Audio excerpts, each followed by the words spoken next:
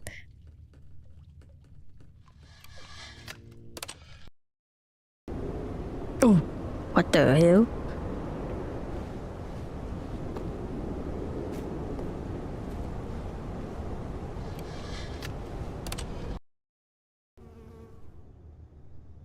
Oh, it's daylight. Sunshine, it's been a while.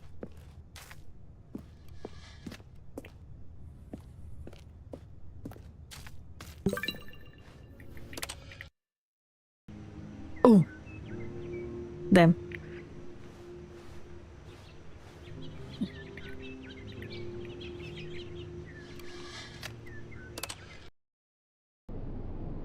No. What did all the plants go? Oh.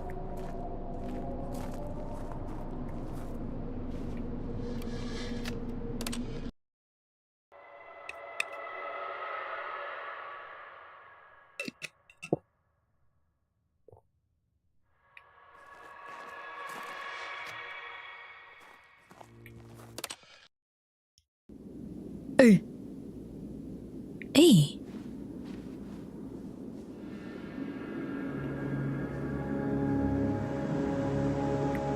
Hey, yo, football game, let's go!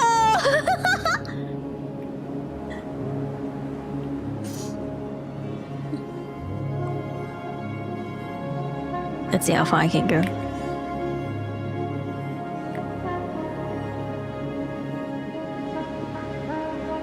I need to turn on the auto walk. Hey, enable walk with one hand walking. Where's the auto? Jump, interact. Crouch, auto walk. It's right click. Are they the same thing? I'm like me holding that one freaking button.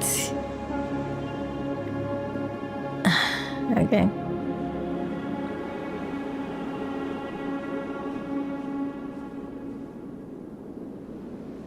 Hey.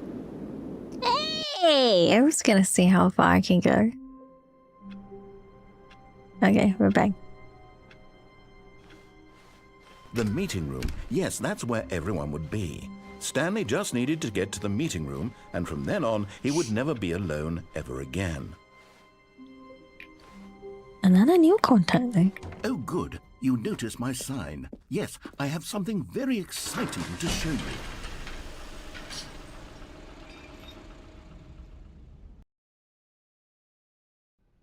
New content.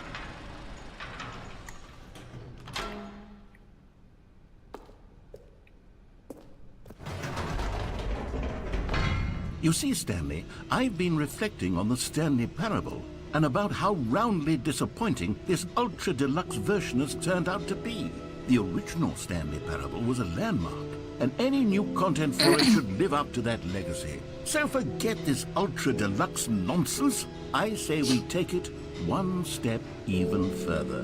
Which is why I'm very proud to announce for the first time ever, the Stanley Parable 2. Oh. Yes, you see, isn't this far superior to a measly re-release with a few minor additions? Think of all the new territory we'll cover with a fully fledged sequel. An entirely new experience, built from the ground up. Why, there are so many possibilities. It could go in so many different directions. This is what fans have truly been asking for. Now, to be clear, I haven't quite nailed down what exactly the Stanley Parable 2 is going to be, but let's take a look at some of the features I've been developing for it. New I figure that features. if I can loosely organize a handful of interesting New concepts, content. that surely the game will sort of naturally spring up around them. It'll all work itself out. Game development is much more of a fuzzy magic than anything scientific or logical, really. Here we are. Go on, try out some of the new features. What? Hear your name again. I can't use it. Hey, it's a different machines. Please no screenshot. New hall office. But it's now the new orange one. Maybe it's all grown up. Consistent quality with just the right amount of change. Jump circle, infinity holder. The button that says the name of the player that is playing the game. Eh, where? Where's the button?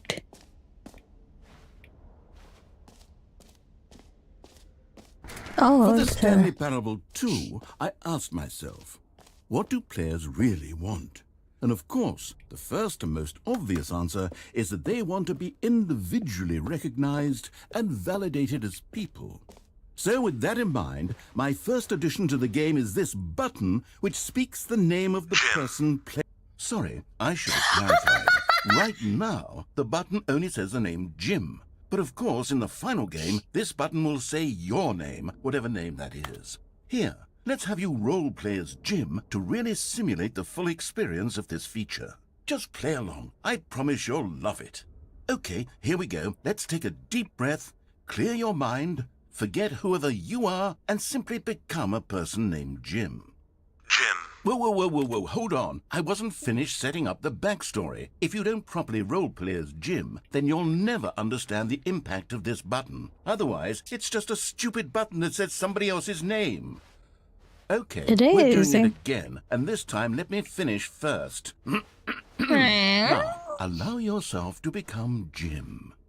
Imagine yourself driving to work as Jim, playing frisbee on the weekends as Jim, staying up all night for a popcorn and horror movie sleepover as Jim, developing a crippling substance addiction as Jim, rediscovering yourself through fringe religious groups as Jim, and finally, dying a slow death at an old age, surrounded by members of your cult as Jim. Do you feel it in your soul? Are you really, truly Jim right now? If so, then please step forward and press the button. Jim. Yes! You see? What a thrill! What a rush! That was you! The button described you. Do it again, do it again. Jim. Oh, it hits even harder the second time. If this were the only new feature in the Stanley Parable 2, it would still be worth the money. Let's take a break from the Jim button. I'm too emotionally drained from all of this personal validation. Jim. Whoa there, cowboy. Sometimes a person can be too much, Jim. I'm putting the Jim button away. Otherwise, soon you'll start to lose all sense of who you actually are. Jim. Damn it.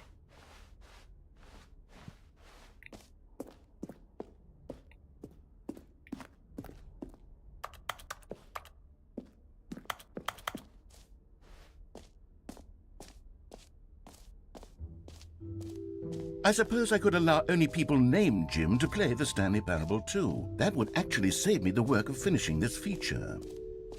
What's the other door?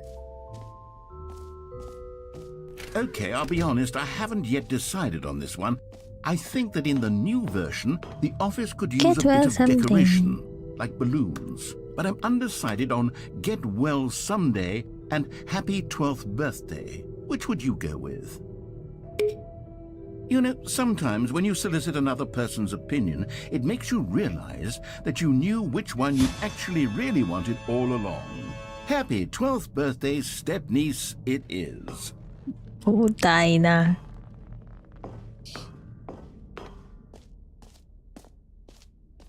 Or actually, maybe I should have gone with... No, I've made my decision, we're moving on. Oh, the jumping circle. You know what? Let's bring the jump circle back for Stanley Parable 2 as well. It's... Oh, wait. You already spent all your jumps the first time we saw the jump circle? Oh well. I suppose it can just be a nice decorative piece then. Hey! So I can jump again. Free and new easy achievement. I can't believe it's get it here. Free achievement, get yours now. Pull the lever, receive an achievement, normal stuff. It's just for get yours now. Now here's something special. You remember that broken test achievement that got left in the game on accident? Well, I'm developing a technology to simply give you the achievement. Yes, you see, okay, perhaps I should have clarified. This is technology that will exist. Right now, the achievement is still fully broken. I'm not a wizard, Stanley, but I guarantee it will be fixed in the sequel to at last satisfy the hordes of ravenous fans all over the world who have been uproariously demanding this feature. Gamers, we hear you, and I promise it will happen. I am getting scammed. But did my clipping thing spoil thing? Let me see.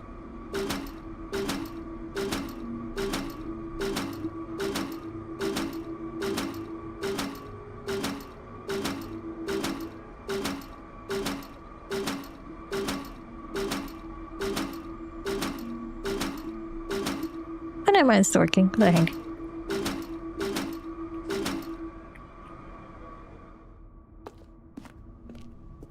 I got scammed. God damn it. What else? What other exhibits haven't we seen yet?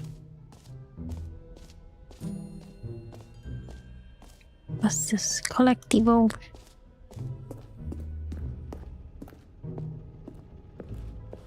Ooh. Ah, collectibles. Now it's a real video game. In the Stanley Parable 2, you'll run around gathering up these miniature Stanley figurines. And what's truly innovative is that there will be no reward for collecting all of them. I don't want to stifle the intrinsic joy of watching a number go up. You simply collect all of them, and then you move the hell on with your unremarkable life. Interesting.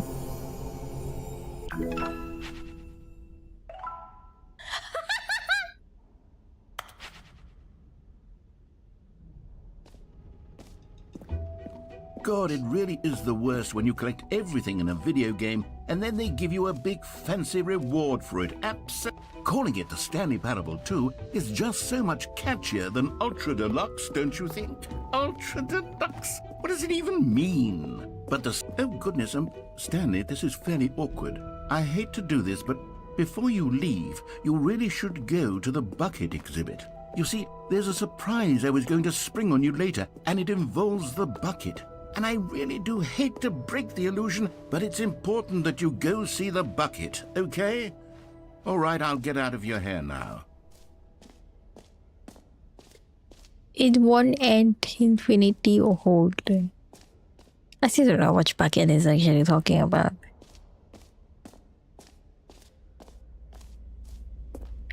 Let's go. Stanley, here's an idea that I'm truly fond of. It's never been done before in a video game. This is, in fact, a hole that you can fall down forever. That's right. Infinite falling. You can fall until the end of time, if you like. A stunning leap forward for video games as a You see? Isn't it wonderful? One of my more ingenious concoctions, if I do say so. Now then, since you've gotten to see the infinite hole, you can press the teleport button to pop back up to the top, and we can continue onward. That's all. Now, I don't mean to be a bummer, but I do recommend you use the teleport button to go back to the top. Maybe do it on the sooner rather than later spectrum of things. Is it actually? Okay, Stanley, I don't know quite how to say this tactfully, but it's possible that I slightly exaggerated the infinite nature of the hole. Is it a very, very deep hole? To be certain it is. It's an extremely deep hole. I don't want anyone to say that it isn't an astonishingly deep hole. It is. Is it infinite? Well, that sort of depends on your definition of infinity. From one perspective, the infinite is merely philosophical in nature. It's more of a... Okay, well, good for you. You found the bottom of the hole. You found me out, Stanley. I'm a liar and a cheat, and you're so clever. Look, I think the issue here is just that you're unusually fascinated by falling. What normal person actually wants to fall infinitely? I figured the hole was as deep as anyone would actually need. Don't you put this on me. Maybe you're the problem. Look, things got a little heated there. I think we both said some things we didn't mean. Why don't we just put all this behind us and agree to just call the hole mostly infinite? If that works for you, then go ahead and press the teleport button to warp up to the top of the hole and we can move on. I'll just be up here when you're ready. Great. Now, I'm very excited to show you even more of my ideas for the sequel.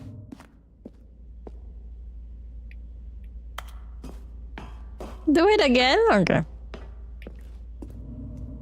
Oh, for heaven. You see, I was right. The problem is you. The problem is that you like holes too much. Not normal. A normal person would have said, yep, that's an infinite hole right there. Goes on forever till the end of time. Don't need to see it all, but not you. Oh, no, no, no, no. You have a weird sort of... Oh. Did the hole seem even shorter to you this time? I couldn't help but feel like you spent a little less time in there than you did before. I mean, admittedly, I didn't make an infinite hole, but I didn't think it was that not infinite. Well, I suppose once again there's nothing to do here. If you decide you've had enough of the hole, you can hit the teleport button and come join me up above. Had enough? I'm positively thrilled. Again. I have so much more to show you and to talk about. Gosh, how could I have guessed? You're back in the hole. If this starts to become a thing where... Wow. Okay. That was fast! I'm starting to become extremely certain that the hole is not only not infinite, but that it's growing steadily less and less infinite. I suspect that I'm starting to hit the point where it's no longer feasible to call the hole infinitely deep, even by the lax overall standards for accountability and marketing. What's going on here? Stanley, I have no explanation for the uncertain nature of the hole's length. Here, let's try something. Let's pop back up to the top, and we'll see if it gets any shorter. Well, there it is. The shame of my lie has come to haunt. How is this still appealing to you? I know you're obsessed with holes, but at this depth, I just can't see this scratching the itch. Oh, who am I to judge? You just do whatever it is you're here to do and hit the teleport button when you're ready to move on. I can't teleport. Is the, teleport button not working? You sure? Yeah. Well, I mean, I really don't have an explanation. It was working just a moment ago. Try it again. Still nothing? Well, I suppose there is one thing I can do to fix this. I'm out. Goodbye, Stanley. You couldn't bear to be away from the hole, and now you'll get more time with it than you could ever have asked for. It's a win for everyone. You get to be with the hole, I get to do literally anything else. Take care, Stanley. I hope you and the hole have a wonderful rest of eternity together. God damn it.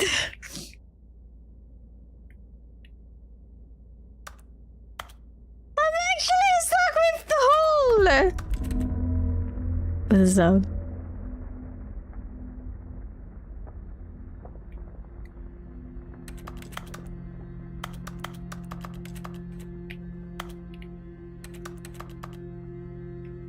The jump button really convenient right now. I use up all my job.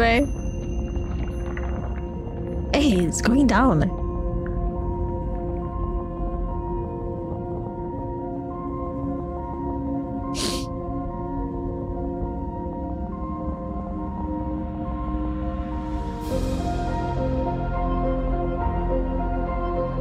Good.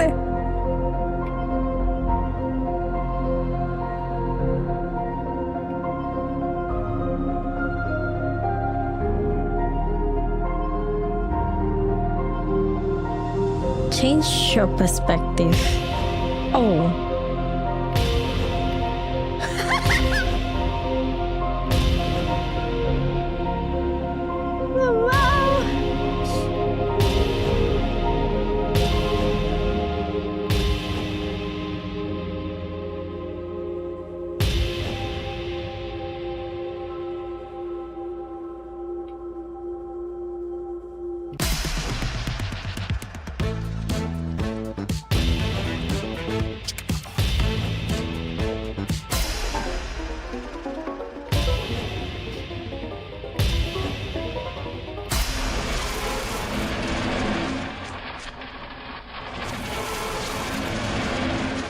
the hell's going on? Change your reality.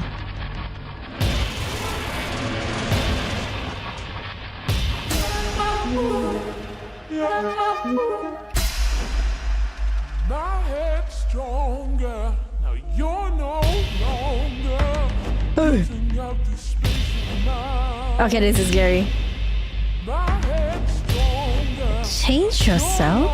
No longer using up the space of mind. Oh. My head's stronger. Now you're no longer using up the space of mind. Oh, I'm upside down. My head's stronger. Now you're no longer using up the space of mind. This is cute.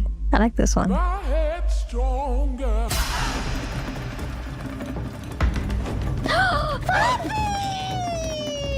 Stanley!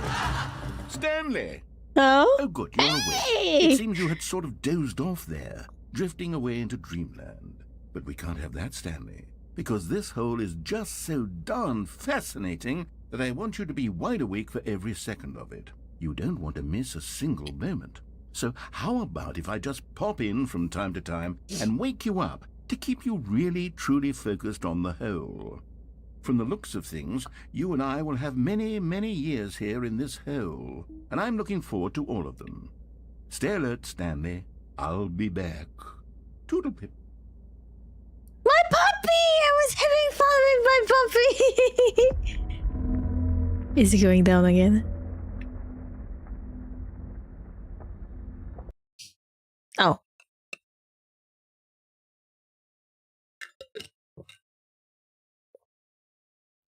Oh. Here we are. Go on, try out some of the new features.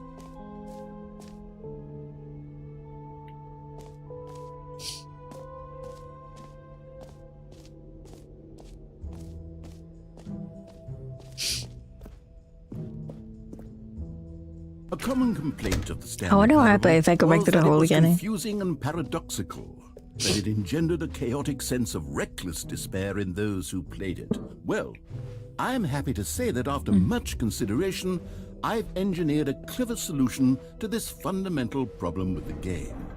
It's the Stanley Parable Reassurance Bucket. You see, Stanley, anytime you're holding the bucket, a sense of calm and ease will fill your mind and your heart. It's true. As long as you hold on to the bucket, the many disorienting contradictions of the Stanley Parable will feel perfectly normal and perhaps even comforting.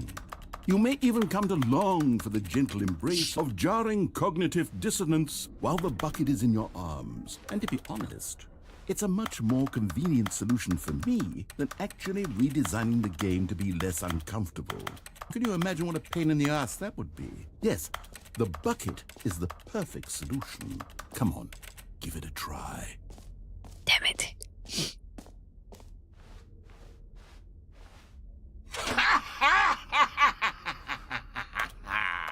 Can you feel it?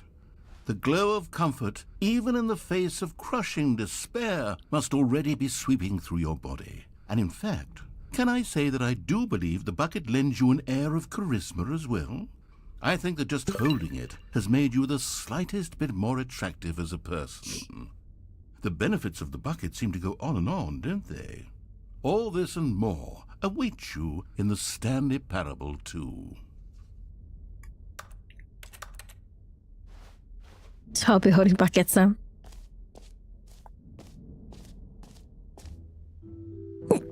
Does anyone give out awards for most enjoyable bucket in a video game?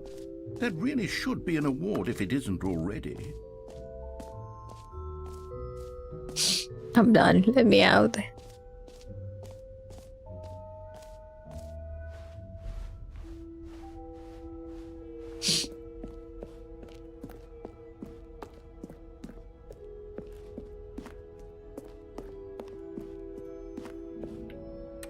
So back here.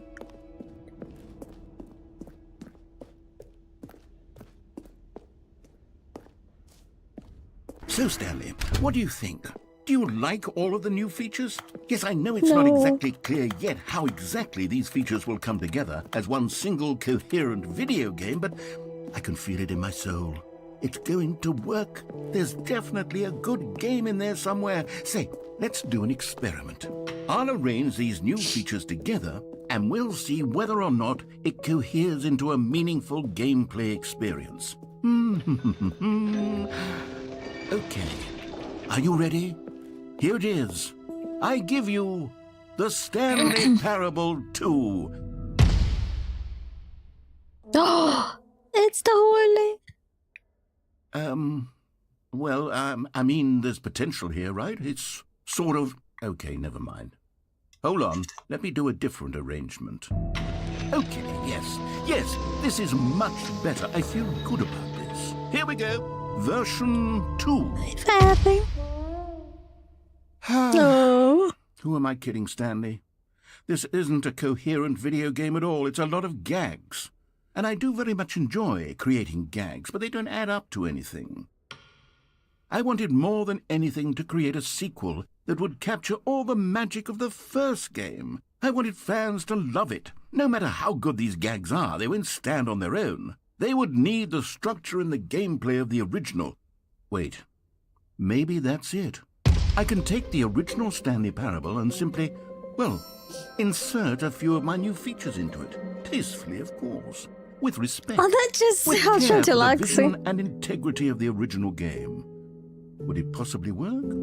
I suppose it could. But it would need a really, really tremendous title screen. A title screen that says with bold and uncompromising conviction, "This is the Stanley Parable 2. Let me see if I can whip something up. All right, perfect. Go ahead. Take a look.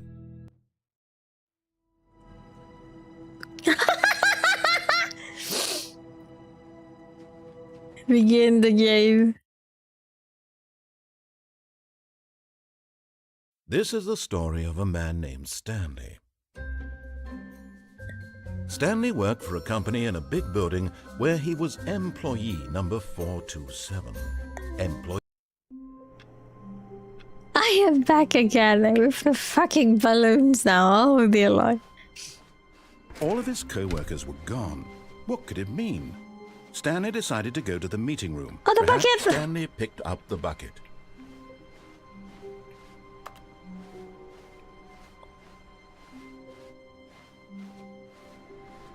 Stanley clung the bucket to his cheek. Could his co-workers really all be gone?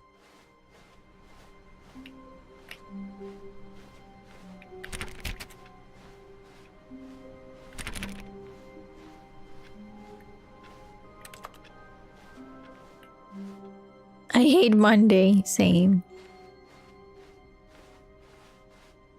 Stanley clutched the bucket tightly to his chest and entered the door on his left. This was not the correct way to the meeting room, but Stanley had felt the bucket calling to him, telling him that the employee lounge was simply the place to be.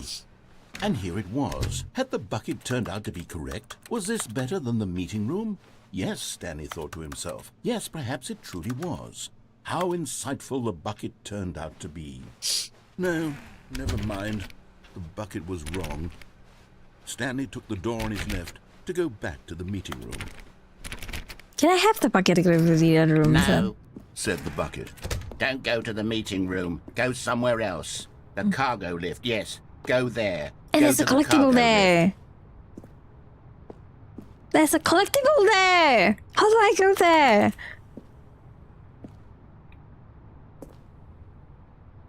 Oh, I can't shower. I finished all my jump button. Damn it.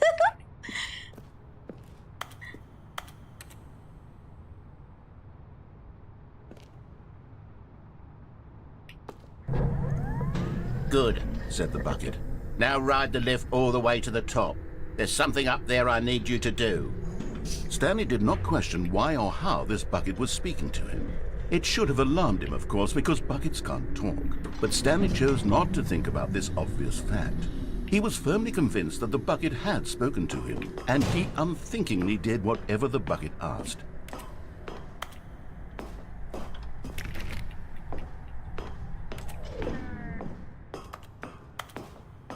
door down there? I can't jump.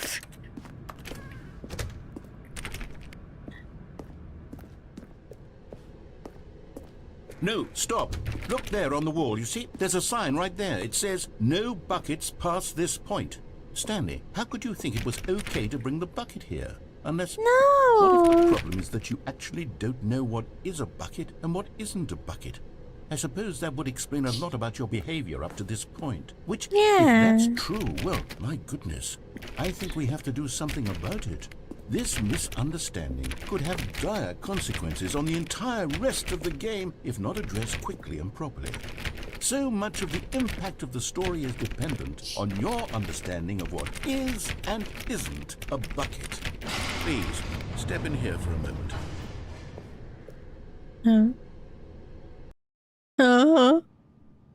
Oh no. What is this Now a bucket? I'm going to run you through some test scenarios and you'll tell me whether or not the thing I'm showing you is a bucket. Simple enough, right? This should tell us everything we'll ever need to know about what is or is not a bucket. Okay, let's begin. Item 1. Is this a bucket? No. Correct. It is a hologram of a bucket, not an actual bucket.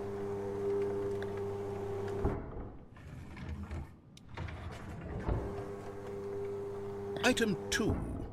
Is this a bucket? Correct.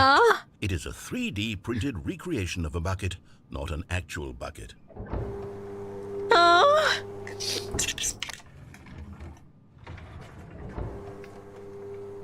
Item 3. Is this a bucket? Incorrect. This is a bucket.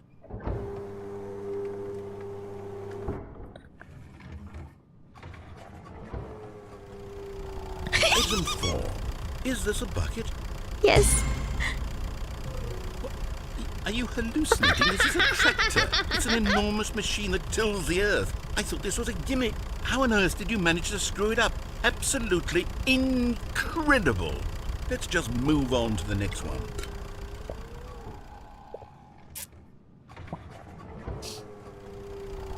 Is this a bucket?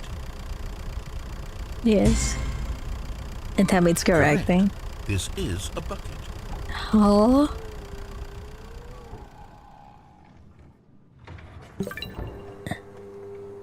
Item 6. Is this a bucket? No. Trick question. Both. Gotcha. You motherfucker. Item... Wait, hold on. I can't find the next one. Let me see. It should be around here somewhere. What? Yes. Thank you.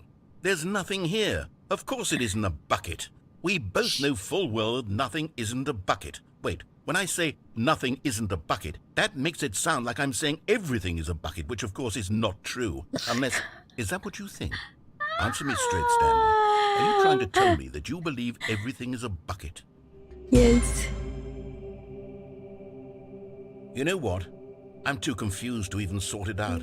I've lost all sense of perspective. What is a bucket? What isn't a bucket? Mere moments ago I could answer these questions with confidence. And yet now I'm somewhat adrift. Do any of us know what a bucket is? Am I a bucket? Yes. Stanley, I can't keep doing this. I'm losing myself, and myself was all I ever had to begin with. I can't even I'm afraid the yes. bucket is threatening to tear our relationship apart. I can't have that. I'm sorry. I'm going to erase all buckets from the game entirely. Okay, here we go. Fine. God damn it. What happened? Is everything gone? Why did everything disappear? Wait, was everything a bucket? Every single thing in the game was a bucket. Oh my God, I had no idea. How could... Except me. I'm not a bucket after all. And you, Stanley, you're still here. You're not a bucket either. Oh, this is wonderful news. We're not buckets. Yes, I actually feel much more at ease right now. It's delightful to get some clarity on that issue. But it doesn't change the fact that we haven't got a game. So, tell you what, I'll reset everything and we'll put back all of the buckets, okay? And we'll know that it's all a bucket. But if you run into anyone else, maybe don't mention that. Who knows what that information might do to a person? All right, here we go. I say I'm gonna do the actual route together to the boss room. All of his co-workers were gone. What could it mean? Stanley decided to go to the meeting room. Perhaps he had... Stanley lifted the bucket into his arms. I and thought a there's wave no more of bucket comfort then. rushed over him.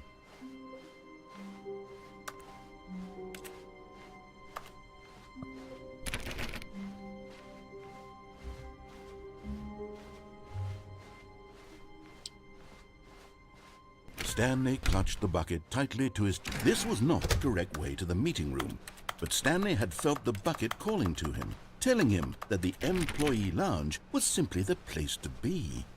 And here it was. Had the bucket turned out to be correct? No, never mind. The bucket was wrong. Stanley took the door on his left to go back to the meeting room. No, Said the bucket. don't go to the meeting room. Go somewhere else. The cargo lift, yes. Go there. Go to the cargo lift. I can drop down here. Found one of the miniature Stanley figurines. Remember, no reward for collecting all of these, only the intrinsic pleasure of a job well done. You can't buy that sort of happiness, Stanley. God knows I've tried. So, I implore you to savor each and every moment you come across one of these beautiful figurines.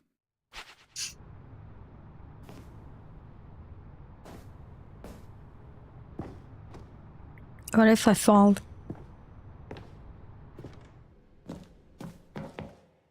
Oh. Oh.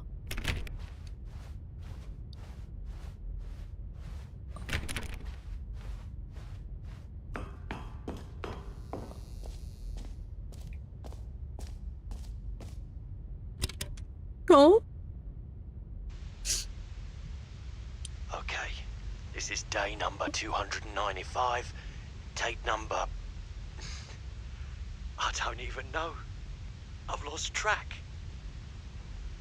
Nothing feels real anymore. The longer I study this bucket, the less sense anything makes. The sheer euphoria I feel every time I pick it up. No matter how many times I've done it, it's always the same feeling.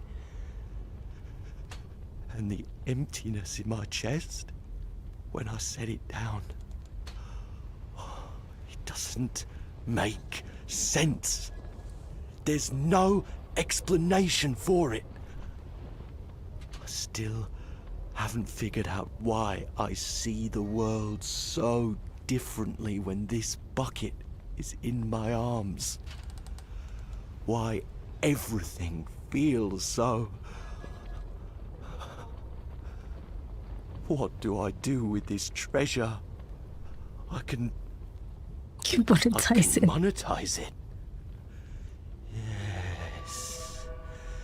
It's unthinkable the amounts of money people will pay for even just an hour with the bucket. This is my golden ticket. But I have to be careful, because as soon as this gets out, there's going to be a target on my back. Even now, I don't know who might be trying to get... No. What's that? Who's there?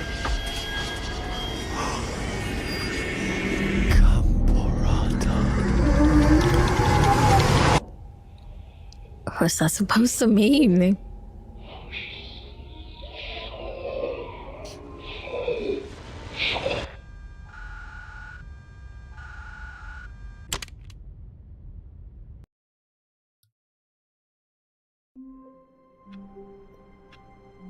Oh, here we are. Again. All of his co-workers were gone. What could it mean? Stanley decided to go to the meeting room. Perhaps he had simply... The confusion and the chaos all seemed to melt away as Stanley embraced the bucket. Stanley clutched the bucket tightly to his chest. This was not the correct way to the meeting room, but Stanley had felt the bucket calling to him, telling him that the employee lounge was simply the place to be. And here it was. Had the bucket turned out to be correct? No, never mind. The bucket was wrong. Stanley took the door on his left to go back to the meeting room. Yes, I am a bucket. No, said the bucket. don't go to the meeting room. Go somewhere else. The cargo lift, yeah, good, said the bucket. Now ride the lift all the way to the top. There's something up there I need you to do. Stanley if I did not fall? question why or how this, but Stanley feared that any path he walked might lead to the separation of himself and the bucket, his dearest friend. So he threw himself to his death, that they might die in one another's arms. How deeply touching. Just a step through this door, Stanley thought to himself, that's all I need. If I can make it through this door. Warmth spread through Stanley's arms. With the bucket in his arms again, he was home. Stanley clutched the bucket tightly to his... This was not the correct way to the meeting room, but Stanley had felt the bucket calling to him, telling him that the employee lounge was simply the place to be. And here it was. Had the bucket turned out to be correct? Well, no, never mind. The bucket was wrong. Stanley took the door on his left to go back. I never had the bucket and go up to the place yet. No, said the bucket. don't go to the meeting room. Go somewhere else. The cargo lift, yeah, good, said the bucket. now ride the lift all the way to the top. There's something up there I need you to do. Stanley did not question why or how this bucket was speaking to him. It should have alarmed him, of course, because buckets can't talk. But Stanley chose not to think about this obvious fact. He was firmly convinced that the bucket had spoken to him, and he unthinkingly did whatever the bucket asked.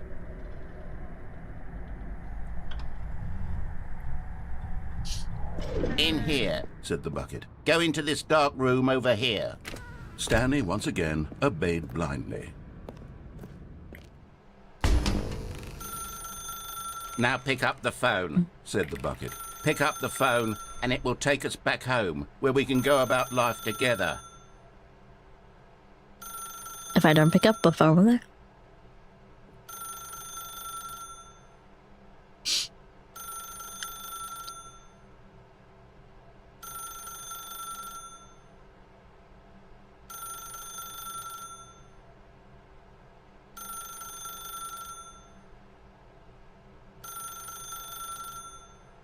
What if you don't want to go home? Exactly.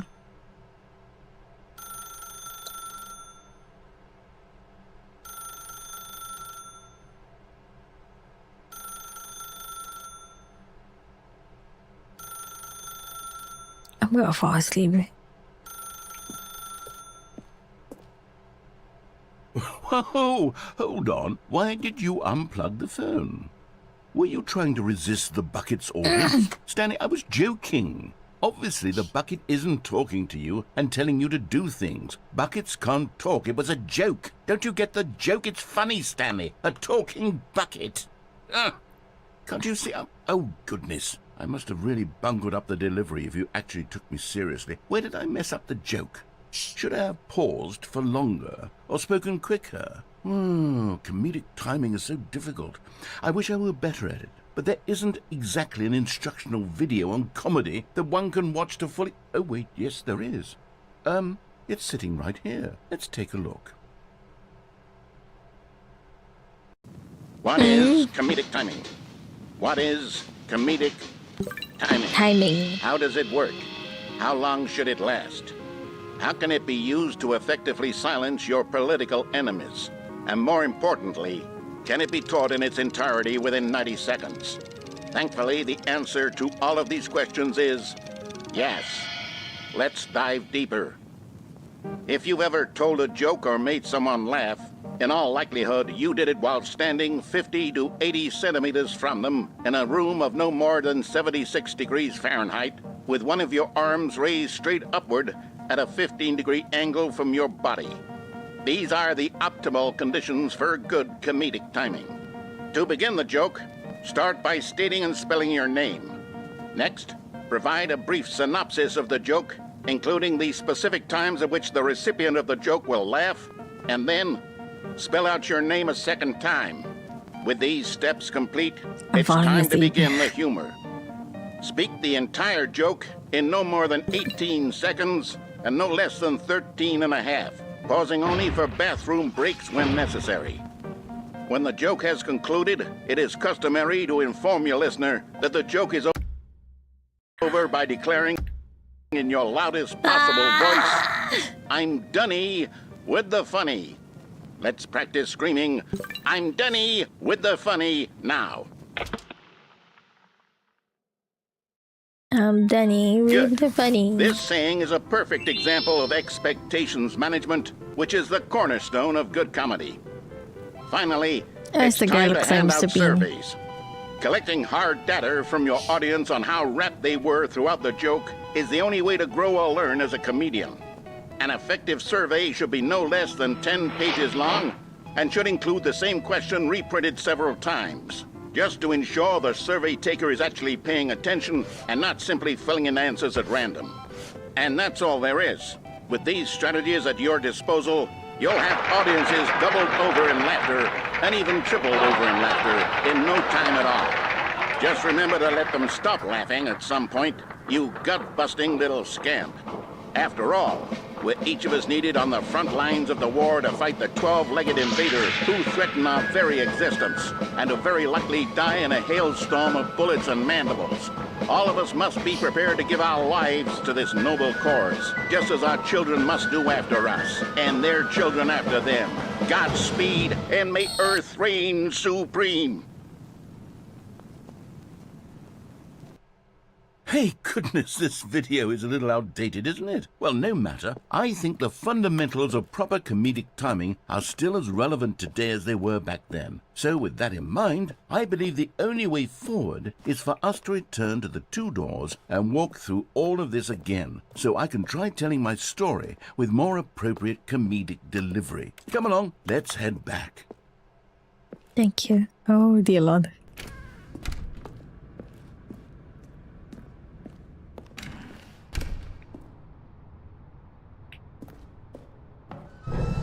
I can feel it. This time, I'm really going to nail the delivery. You'll be in stitches. A talking bucket, you'll say? How ridiculous. How absurd. It doesn't let me jump anymore. What the heck? Comedy. That's what you'll call me. Thank goodness we had the instructional video. Otherwise, who knows where we'd be right now.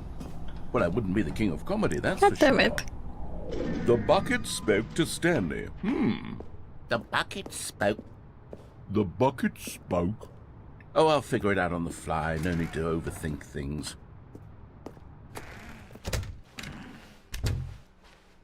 God damn it.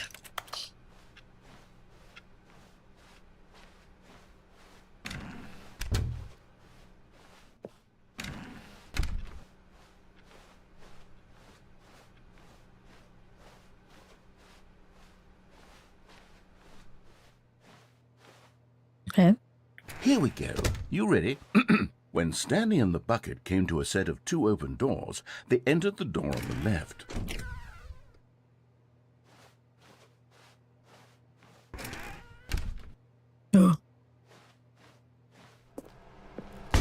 What? We're back at the phone already? No. What's going on? There were supposed to be several rooms leading up to this.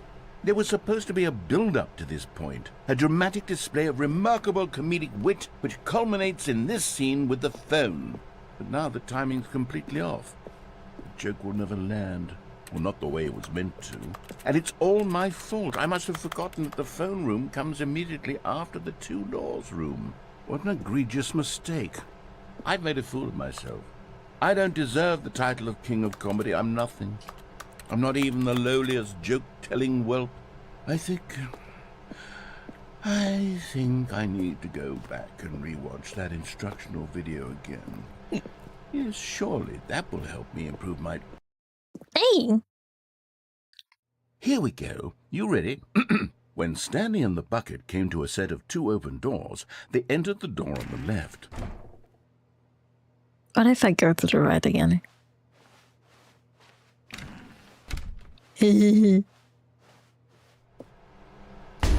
What? We're back at the phone already? No.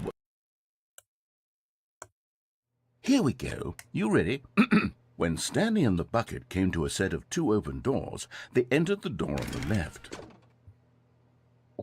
And I go to the right again.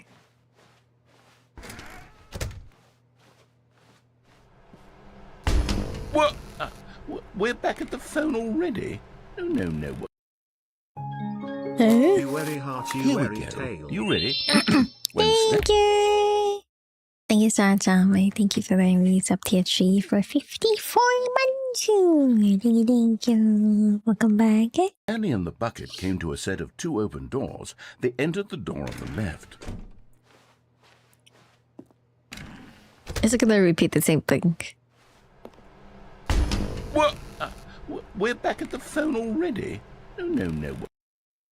Yeah, it's the same. It's been 3 times Here I we walk go. into a You right, it's the ready? same. When Stanley and the bucket came to a set of 2 open doors, they entered the door on the left.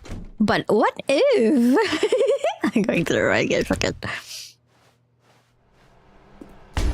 What? We're back at the phone already? No. Okay, Here we I go. guess I have to You go to the ready? left. When Stanley and the bucket came to a set of 2 open doors, they entered the door on the left. No. You were supposed to go through the door on the right, leading back to the phone. Did you not even look at the instructional video? I think this is all covered very clearly. There's no way I can make the comedic timing work now. It's done. The joke is completely done and over. It's all your fault, Stanley. I'm going to be ridiculed in the community of other joke writers. I'm going to be shamed at every one of our meetings from now on. All because you couldn't watch a simple video and take a hint. Are you proud of yourself for bringing me down, Stanley? Are you proud? Stanley, you love the bucket so much it's like you... it's as though all of your other most prized possessions pale in comparison. Yes. Well, let me try that again, Stanley. I heard that you are pale with shame over how unabashedly in love with a bucket you are. No? Still not? Is it the delivery? Pale with shame. Pale with shame. This is the bucket thing. Pale... What's another word to describe a bucket? Stanley, this bucket is so metal. I think I saw it playing guitar. No. I haven't been to the main path at all there. Maybe I should do the play. It's actually go to the main path. Jokes. I need more instructional videos. That's exactly what it is. That's what will make me the king of comedy again. More instructional videos. Let's see. So sweet, little. Oh. Why does it look different now? Huh? Stanley picked up the bucket and smiled. He'd never be alone again, not true. Stanley clutched the bucket tightly to his chest. This was not the correct way to the meeting room, but Stanley had felt the bucket calling to him, telling him that the employee lounge was simply the place to be. And here it was. Had the bucket turned out to be correct? No, never mind. The bucket was wrong. Stanley took the door let's on go his back. left to go back, and so the two of them detoured through the maintenance section and walked straight ahead to the opposite door. What if I...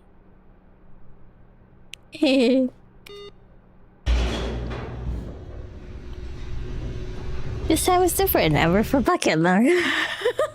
Oh, good, Stanley. I'm glad you found your way here. I knew you'd find this place eventually. Oh, the book of them. You see, your friends and I are concerned for you, Stanley. We've come together here because we care about you very much. It's this bucket you're carrying around everywhere. The bucket isn't even from the original Stanley Parable. It's just sequel content. We're the ones that matter, Stanley. Classic characters from the first game, like the Adventure Line and the Broom Closet. Because that's what fans want from a sequel. They want more of their favorite jokes, not this bucket that they've never seen before. Yes, I know I'm the one who gave you the bucket, but you're spending too much time with it. Don't you want another story involving the Adventure Line? We could make the Adventure Line go somewhere new. Yes, that's what the fans want. Let's do it. Stay in there. Look at that wacky line. Who knows where it'll go off to next? Oh, and it played some silly music as well.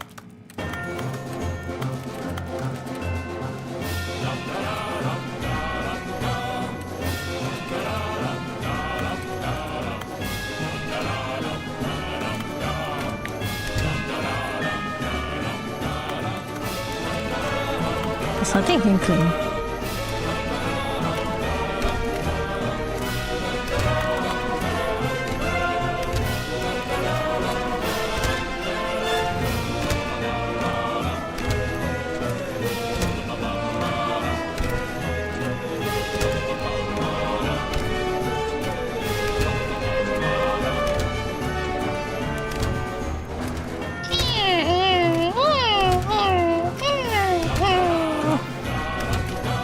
Okay, what am I supposed to do?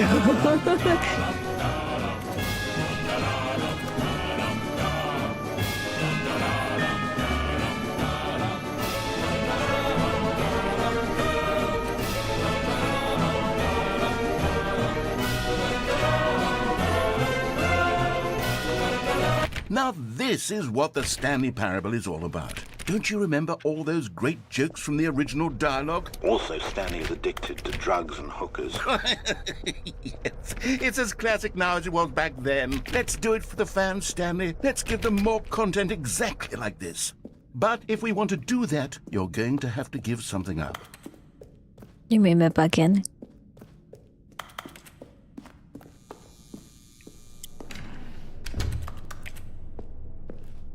Don't you get it, Stanley? We need to get rid of the bucket. That's why I'm very proud to introduce a brand new character. This is the Bucket Destroyer. Bucket Destroyer! I think it'll make a wonderful new addition to the rich lore of the Stanley Parable. True, it also was not in the original game, but it's such a well-fleshed-out character with so much personality that to me it already feels as though it's been part of the cast all along. Don't you agree? Can you guess what the Bucket Destroyer does? Surely you don't need me to spell it out for you. Go ahead now, Stanley. Say goodbye to the bucket, and then pop it into the machine when you're I think ready. it's because I have the bucket then. That's why the story is different. Now listen to me. It's crucial that you give it the bucket. I don't know what the Bucket Destroyer will do if it can't destroy your bucket. Destroying buckets is all it knows. That is its singular personality trait. Sure, I can hear you saying, how does a character with only one personality trait deserve to join the pantheon of beloved Stanley Parable characters? Well, you see, if you were to really explore the Bucket Destroyer, you would see that its desire to crush buckets is so densely loaded with complexity and nuance that it's really like 10 personality traits. You can't really What drop other it. I object can't in drop this game it. Can you even say that about? The broom closet? Certainly not. I wonder what sort of Bucket Destroyer merchandise the fans will be clamoring for after this. I clicked it. It doesn't let me put it in. Destroyer is getting very upset now. You'll have to hurry and feed it. We can't get back to the classic Stanley Parable characters like the Adventure Line or the Bucket Destroyer until you crush that damn bucket. Quickly now. The fans are waiting. Do it, the fans, Stanley. Give the fans what they want. Hurry and... Oh well.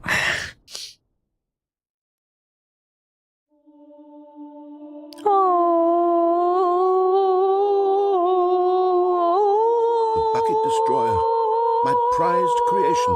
You had so much potential. We were going to do such marvelous things with you, tell such spellbinding stories about you. All of it squandered now. Goodbye, new friend. My eyes. For the moment in time that you were here, you were magnificent. My eyes.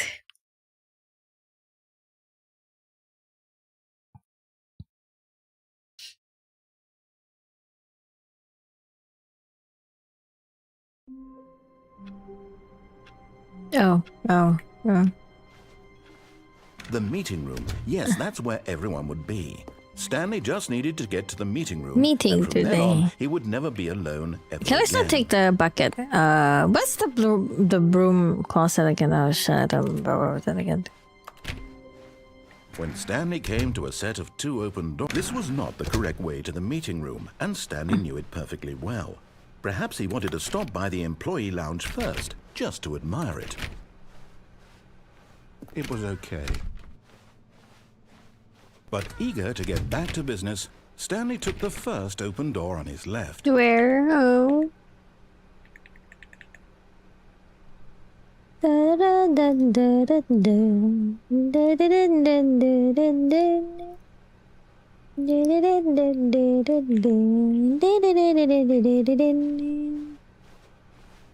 Stanley was so bad at following directions, it's incredible he wasn't fired years ago. Look, Stanley, I think perhaps we've gotten off on the wrong foot here. I'm not your enemy, really, I'm not. I realize that investing your trust in someone else can be difficult, but the fact is that the story has been about nothing but you all this time. There's someone you've been neglecting, Stanley. I forgot where Someone the you've forgotten closet. about. What? Really? I was in the middle of something. Do you have zero consideration for others? Are you that convinced that I want something bad to happen to you? Why, I don't know how to convince you of this, but I really do want to help you, to show you something beautiful. Look, let me prove it. Let me prove that I'm... Another miniature Stanley figurine. This, you know, there really must be a snappier name for these things. What about mini-stands? Stanley figs? What about Stanlerines? Yes, Stanlerines. I think I like that. Another Stanlerine under your belt. Now listen carefully, this is important. Stanley walked through the red door.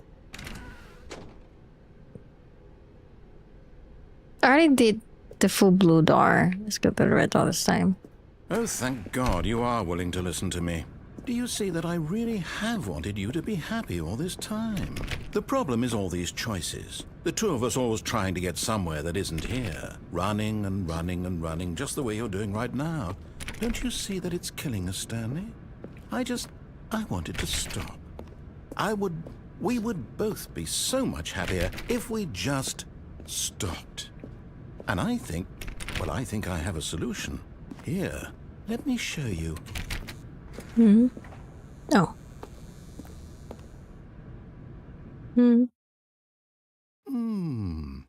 What do we want?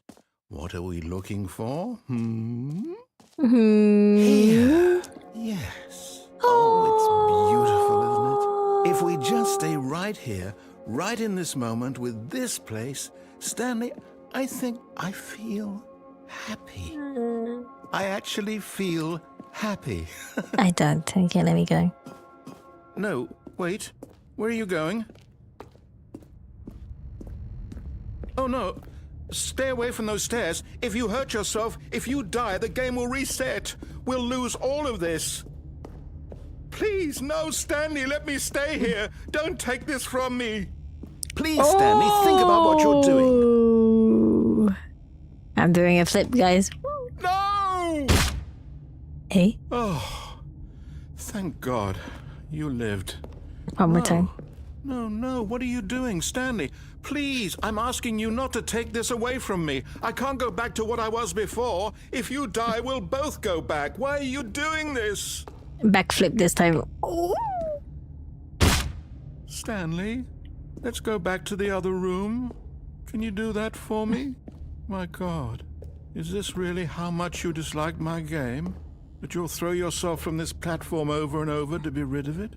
You were literally willing to kill yourself to keep me from being happy. Another one.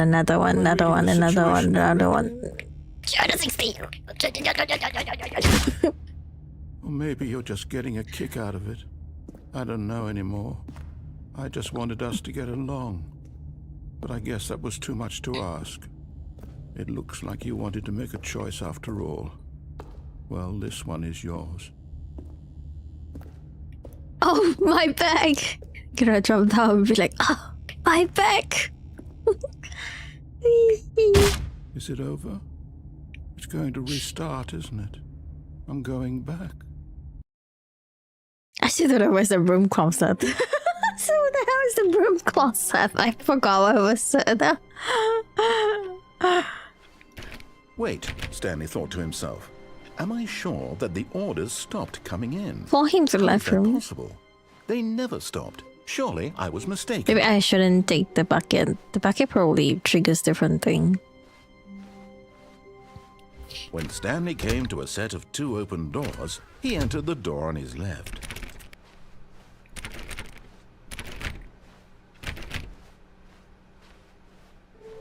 And where can we find them? Oh. Do we go down and stuff? Oh, yeah. Oh, no. Oh, no, not again. I won't be part of this. I'm not going to encourage you. I'm not going to say anything at all. I'm just going to be patient and wait for you to finish whatever it is you enjoy doing so much in this room. Please take your time. Okay.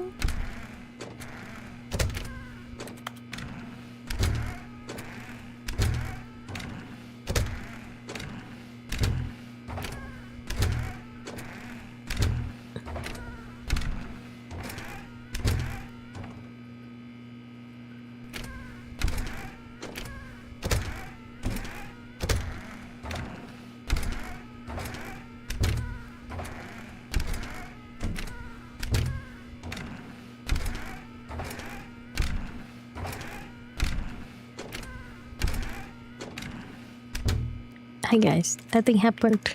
Mano.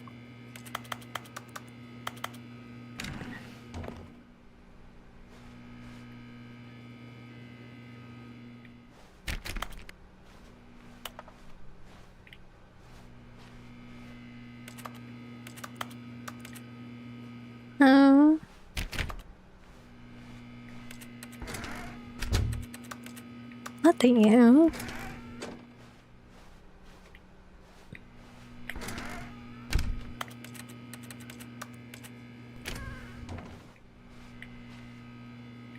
I'm out. I'm in. I'm out. I'm in. It's kind of a long wait, isn't it? Okay. I guess I just have to wait.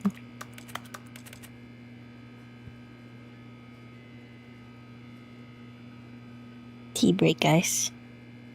Let me get my sunflower seed.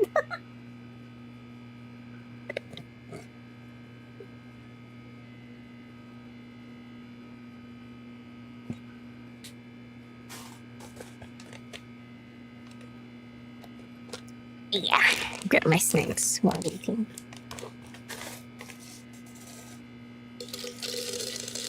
Oh! I accidentally put it outside. Oops. It's everywhere also. Do.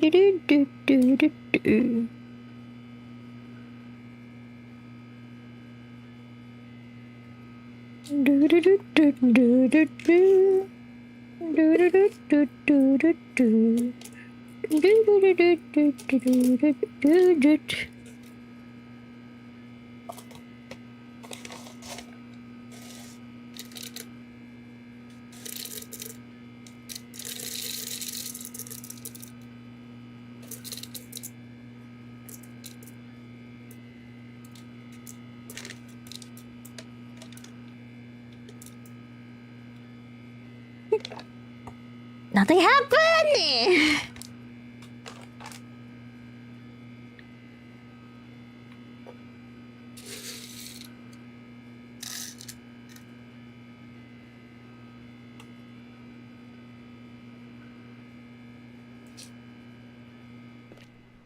I'm falling asleep. Never mind.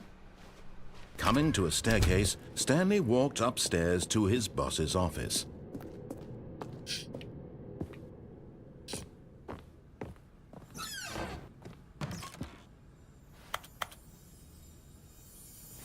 Oh! Okay, I'm going back to the name of these little Stanley figurines, and now I'm torn between Stanlerines and Figlies. What do you think, Stanley? What name better encapsulates the intrinsic sense of happiness that you get from seeing a small number in the corner of your screen go up by 1? Let me sit on it. I'm sure it will come to me. I like it.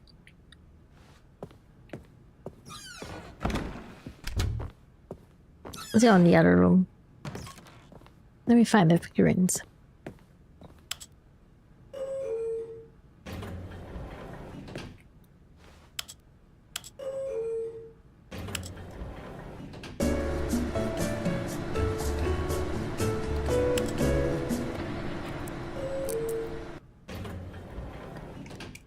Yeah, man. The elevator still looks the same. Stepping into his manager's office, Stanley was once again stunned to discover not an indication of any human life. Stanley was in such a rush to get through the story as quickly as possible, he didn't even have a single minute to just let the narrator talk. That kind of anxiety isn't healthy, so he relaxed for a few moments with some calming New Age music. Damn.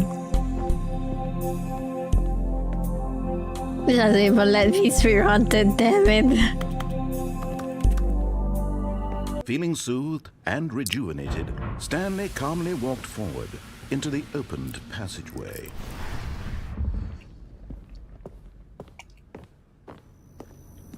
This time I actually follow the path. I should never follow the actual path before. Stanley, you've nearly gotten all of the Figler and Marines. Very soon, you'll collect the last one, and then the first number will equal the second 2 minute number. AF game. Pretty sure we actually more than 3 minutes We'll there be though. different people by then. Okay, we try Different it in the like that. sense that we used to have none of them, and now we have them all. You can't go back to when you had no Figler and Marines. None of us can.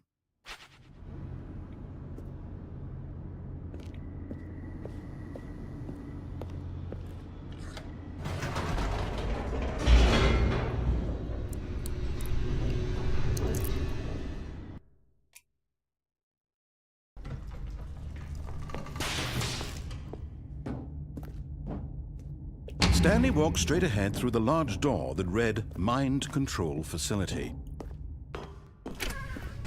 I've never been here before. I've been going somewhere else every single time. The lights rose on an enormous room packed with television screens. What horrible secret did this place hold? Stanley thought to himself. Did he have the strength to find out?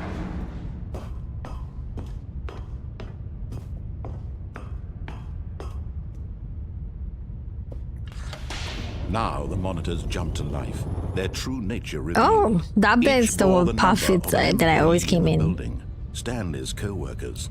The lives of so many individuals reduced to images on a screen, and Stanley, one of them, eternally monitored in this place where freedom meant nothing. Name 427. Oh, that's my room.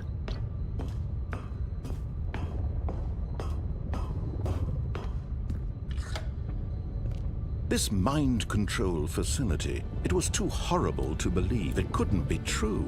Had Stanley really been under someone's control all this time? Was this the only reason he was happy with his boring job? That his emotions had been manipulated to accept it blindly? No, he refused to believe it. He couldn't accept it. His own life in someone else's control? Never! It was unthinkable. Wasn't it? Was it even possible? Had he truly spent his entire life utterly blind to the world? No. But here was the proof. The heart of the operation. Controls labeled with emotions. Happy, or sad, or content. Walking, eating, working. All of it monitored and commanded from this very place. And as the cold reality of his past began to sink in, Stanley decided that this machinery would never again exert its terrible power over another human life. For he would dismantle the controls once and for all. I can't click.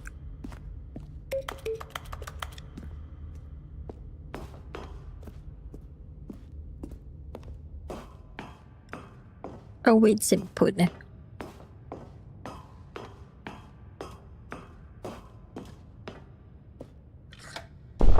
Oh, Stanley, you didn't just activate the controls, did you? After they kept you enslaved all these years, you go and you try to take control of the machine for yourself. Is that what you wanted? Control? Oh, hell yeah. Stanley, I applaud your effort, I really do. But you need to understand, there's only so much that machine can do. You were supposed to let it go, turn the controls off, and leave. If you want to throw my story off track, you're going to have to do much better than that. I'm afraid you don't have nearly the power you think you do. For example, and I believe you'll find this pertinent, Stanley suddenly realized he had just initiated the network's emergency detonation system. In the event that this machine is activated without proper DNA identification, nuclear detonators are said to explode, eliminating the entire complex. How long until detonation then? Let's say, 2 minutes. Ah, now this is making things a little more fun, isn't it, Stanley?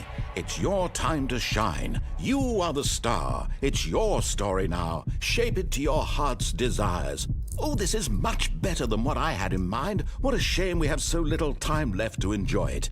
Mere moments until the bomb goes off. Can I go down? Precious moments each one of them is. I More can't. time to It's talk about blocked. you, about me, where we're going, what all this means. I barely know where to start. I thought you can click on it and then there's a gap here and you can You just must know jump. where your co-workers are. A moment of solace before you're obliterated. All right, I'm in a good mood. You're gonna die anyway. I'll tell you exactly what happened to them. I erased them. I turned off the machine. I set you free. Of course, that was merely in this instance of the story. Sometimes when I tell it, I simply let you sit there in your office forever, pushing buttons endlessly and then dying alone. Other times, I let the office sink into the ground, swallowing everyone inside, or I let it burn to a crisp. I have to say this, though, this version of events has been rather amusing. Watching you try to make sense of everything and take back the control wrested away from you, it's quite rich. I almost hate to see it go. But I'm sure whatever I come up Sometimes the with on the reading is next actually go not too around much. will be even better. My goodness, only 34 seconds left. But I'm enjoying this so much. You know what? To hell with it. I'm going to put some extra time on the clock. Why not? These are precious additional seconds, Stanley. Time doesn't grow on trees. Oh dear me, what's the matter, Stanley? Is it that you have no idea where you're going or what you're supposed to be doing right now? Or did you just assume when you saw that timer that something in this room was capable of turning it off? I mean, look at you. Running from button to button, screen to screen, clicking on every little That thing in this game room. from my These numbered buttons, no, come in. these colored ones, or maybe this big red button, or this door. Everything, anything, something here will save me. Why would you think that, Stanley? That this video game can be beaten? Won? Solved? Do you have any idea what your purpose in this place is? Stanley, you're in for quite a disappointment. But here's a spoiler for you. That timer isn't a catalyst to keep the action moving along. It's just seconds ticking away to your death. You're only still playing instead of watching a cutscene because I want to watch you for every moment that you're powerless. To see you made humble. This is not a challenge. It's a tragedy. You wanted to control this world, that's fine. But I'm going to destroy it first, so you can't. Take a look at the clock, Stanley. That's 30 seconds you have left to struggle. 30 seconds until a big boom and then nothing. No ending here, just you being blown to pieces. Will you cling desperately to your frail life, or will you let it go peacefully? Another choice. I'm still waiting for it to explode. It's taking forever. It's all the same to me, all a part of the joke. And believe me, I will be laughing at every second of your inevitable life from the moment we fade in until the moment I say, happily ever up. Woo.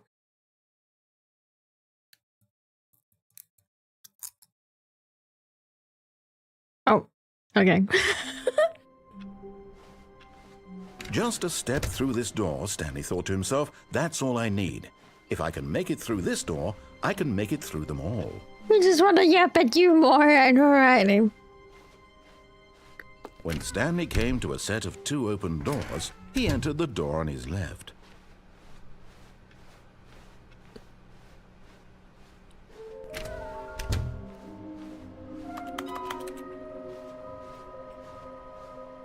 Hey! He logged my progress.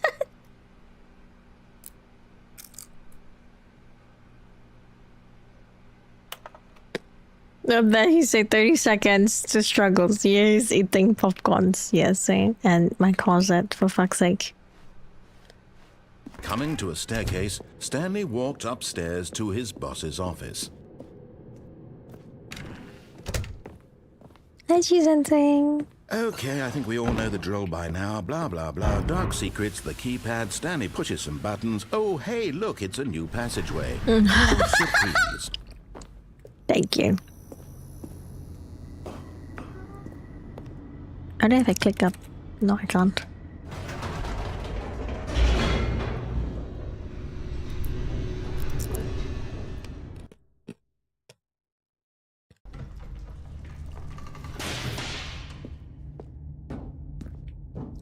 Stanley walked straight ahead through the large door that read Mind Control Facility.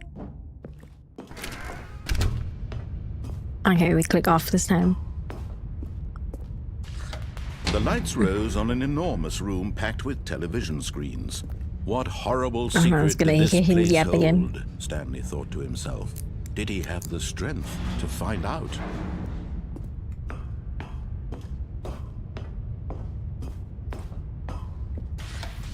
Now the monitors jumped to life, their true nature revealed.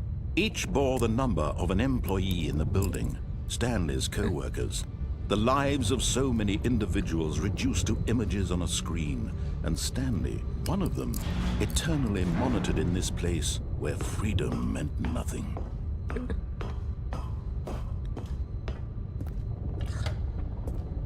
This mind control facility, it was too horrible to believe. It couldn't be true. Had Stanley really been under someone's control all this time? Was this the only reason he was happy with his boring job? That his emotions had been manipulated to accept it blindly? No, he refused to believe it. He couldn't accept it. His own life in someone else's control? Never! It was unthinkable. Wasn't it? Was it even possible? Had he truly spent his entire life utterly blind to the world? But here was the proof. The heart of the operation. Controls labeled with emotions. Happy, or sad, or content. Walking, eating, working. All of it monitored and commanded from this very place. And as the cold reality of his past began to sink in, Stanley decided that this machinery would never again exert its terrible power over another human life. For he would dismantle the controls once and...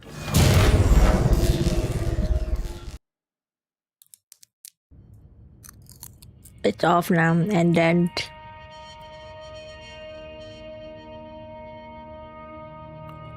blackness, and a rising chill of uncertainty. Was it over? Yes! He had won! He had defeated the machine, unshackled himself from someone else's command. Freedom was mere moments away. And yet, even as the immense door slowly opened, Stanley reflected on how many puzzles still lay unsolved. Where had his co-workers gone? How had he been freed from the machine's grasp? What other mysteries did this strange building hold? But as sunlight streamed into the chamber, he realized none of this mattered to him. For it was not knowledge or even power that he had been seeking, but happiness. Perhaps his goal had not been to understand, but to let go. No longer would anyone tell him where to go, what to do, or how to feel. Whatever life he lives, it will be his. And that was all he needed to know. It was perhaps the only thing worth knowing. Stanley stepped through the open door.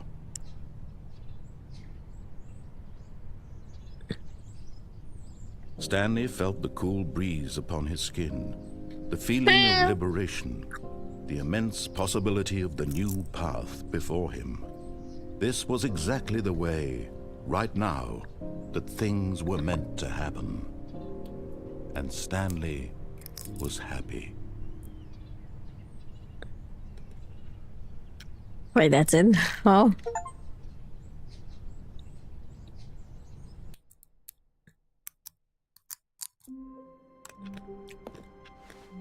Stanley had never seen the office this brightly lit. Was it a sign of something? He hoped it was. He hoped very much that it was. Like, you mean the broom closet? Stanley came to a set of 2 open doors. He entered the door on his left. What happens if you don't listen to narrators? You achieve different endings. I think they love and it.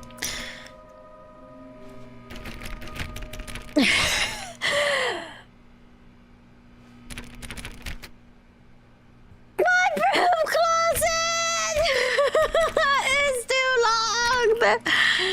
What the freak?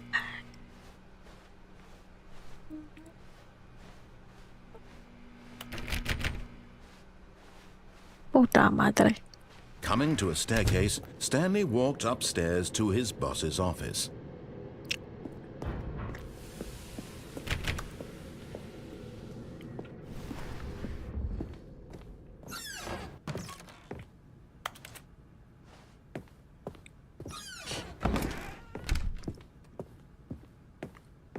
Here's the door, just go. Use the door, just go.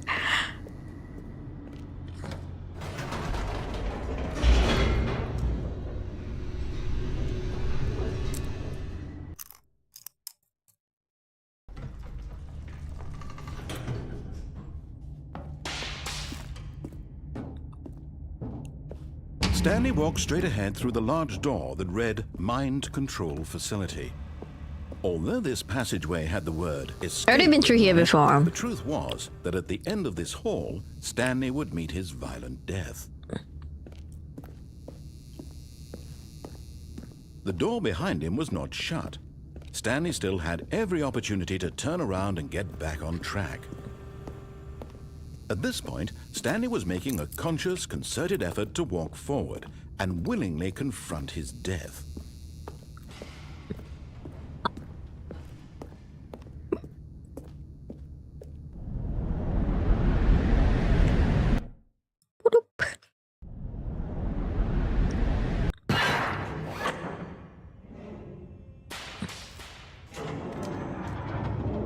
As the What if I machine don't whirred move into this motion time and Stanley I was just inched get closer crushed? and closer to his demise, he reflected that his life had been of no consequence whatsoever. Stanley can't see the bigger picture. He doesn't know the real story, trapped forever in his narrow vision of what this world is. Perhaps his death was of no great loss, like plucking the eyeballs from a blind man. And so he resigned and willingly accepted this violent end to his brief and shallow life. Farewell, Stanley.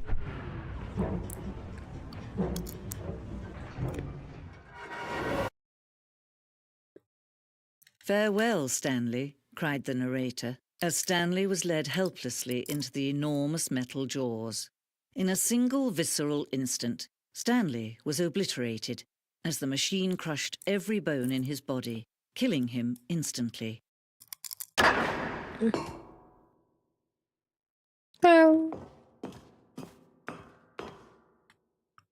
And yet it would be just a few minutes before Stanley would restart the game, back in his office, as alive as ever. What exactly did the narrator think he was going to accomplish?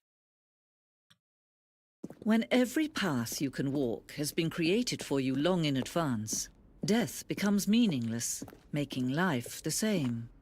Do you see now? Do you see that Stanley was already dead from the moment he hit start?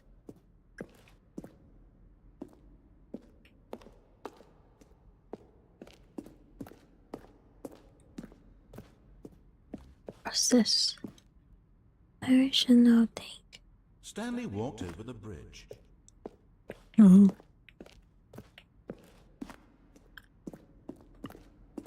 Stanley did not look at the first time trying to.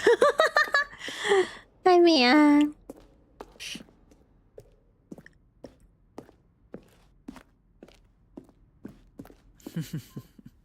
Oh, look at these two. How they wish to destroy one another. How they wish to control one another. How they both wish to be free. understanding. Can you Yeah, see? Joe. Can you see how much they need one another? No, perhaps not. Sometimes these things cannot be seen. But listen to me. You can still save these two. You can stop the program before they both fail.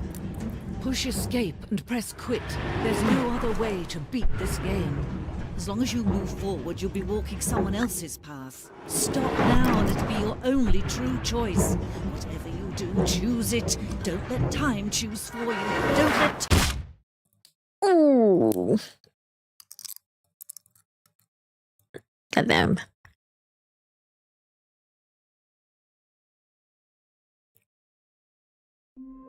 Your eyes are very pretty, Remy. Thank you. My broom closet's though. Were gone. My broom closet is long. Stanley decided to go to the meeting room. Perhaps he had simply missed a memo.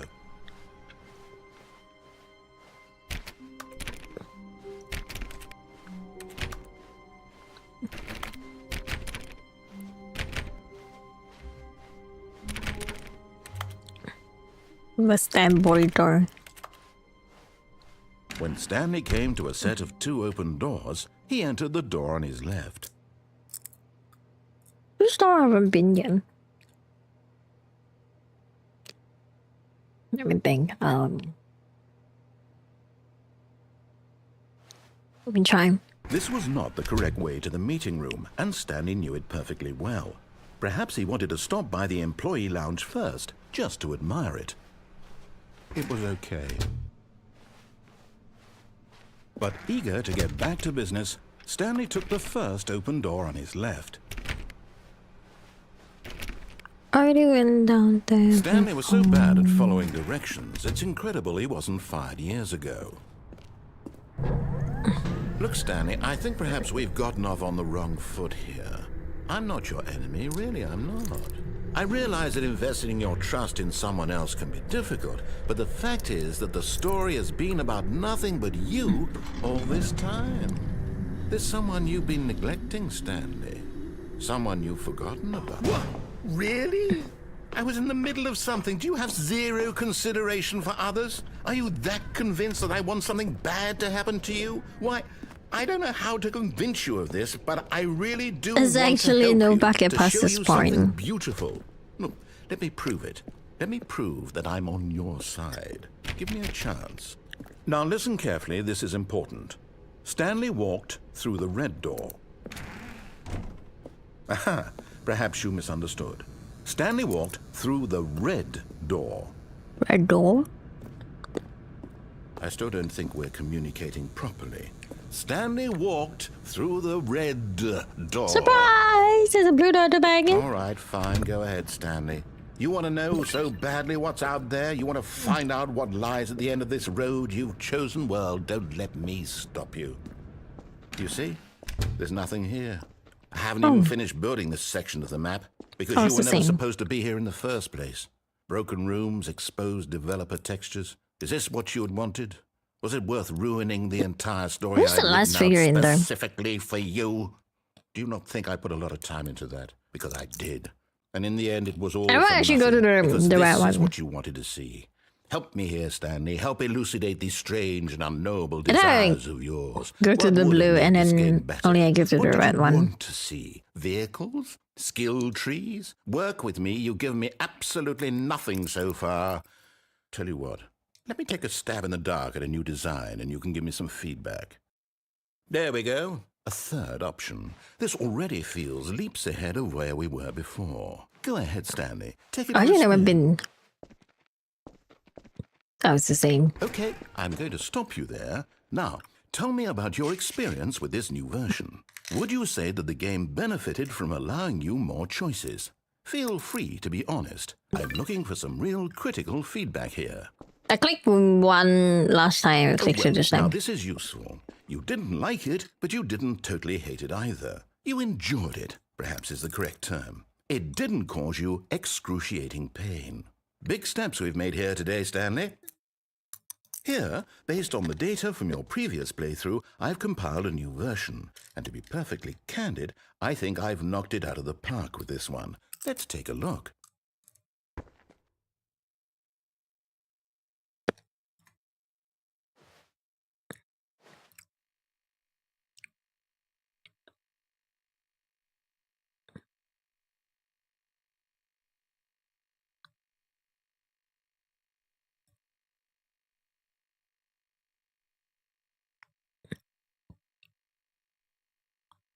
How am I?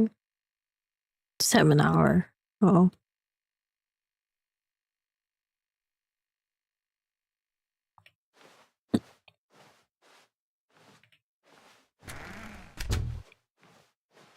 Now, would you say that competitive leaderboard helped you feel motivated to keep walking through doors? Again, honest answers, please. Hey, I nearly forgot. I've got a prototype of a new game I've been working on, and now would be a lovely opportunity to give it some playtesting. You wouldn't mind taking a look at it, would you? Perfect. Let me boot it up. Is it the same? In this game, the it's the baby same. crawls left towards danger. You click the button to move him back to the right, and if he reaches the fire, you fail. It's a very meaningful game, all about I'm the not saving the desperation baby. and tedium of I don't endlessly care. confronting the demands of family life. I think the art world will really take notice.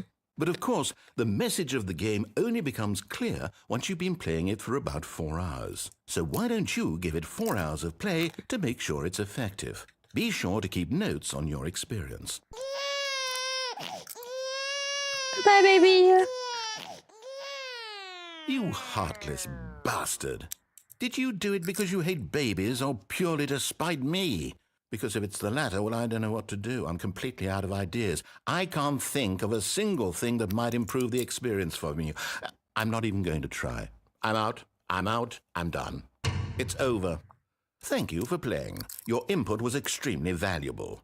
Oh, hey, since my game was so awful, why don't we play someone else's game? Just to ease the pain. Let's see. What do we have here? Yes, this seems like it'll work. Let's give it a shot.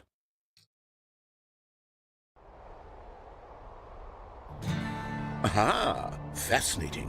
What do you think this game is about, Stanley? What's our backstory? What is our motivation?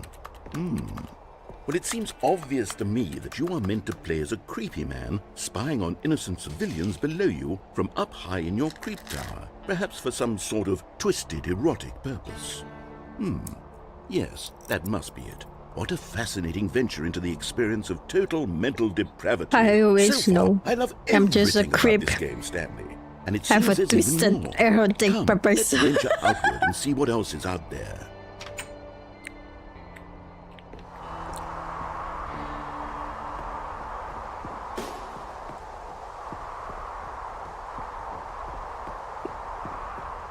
Oh, no. No, it can't be.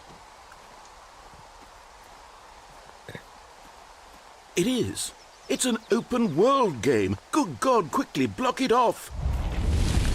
God damn it. Thank goodness, Stanley, what a close call. You nearly wandered off into that thing. That big, open, just wandering around, no right or wrong directions, no path to follow. You can just go in any... Oh, thank heavens we avoided it. We're out of the woods now, Stanley. Okay, I'm going to get us out of here. Let's find another game. Preferably I something see a hole. walls. Something Let me with in. nice, big, insurmountable walls. Okay, I think this will be just the thing. Oh, this one. This one is See, straight this away is drop exactly down what to I the had in hole. mind. Just a nice big box for you to run around in. There isn't any possibility that you could get lost here. Now this is game design. Stanley, if you manage to get lost in this game, I will be phenomenally impressed. Okay, so what exactly do we do here? Let's see. There are lots of cars here in the back, but obviously there's no racetrack. Whoa, Okay, you see I'm a seeing that hole there's a in the ball wall of some and you kind want back it here. in. Is this game sports ball? Stanley, I think it's sports ball. Oh, what fun. Nothing bad, We shall okay? run the bases and do a touchdown together. Yes, I think surely we must. Okay, Stanley, here's the ball. Have fun. I went down right away this time. We do a that backflip. Bye-bye. Hold on. What are you doing?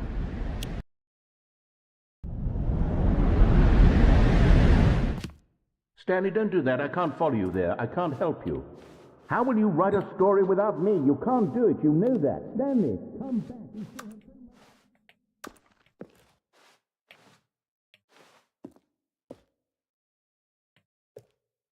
You're just gonna fall down to somewhere else. Will it change anything if I just stay here until the time is and do nothing?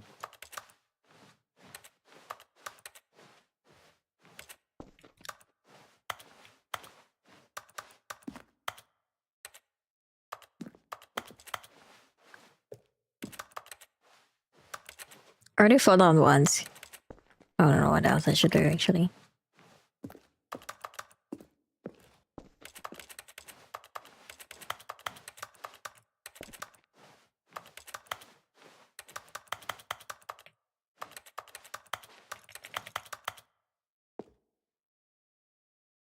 Working in progress, beta.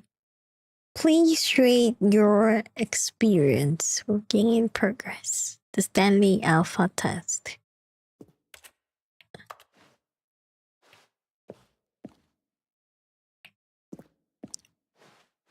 Is it nothing gonna happen if I don't move at all? Do I have to fall?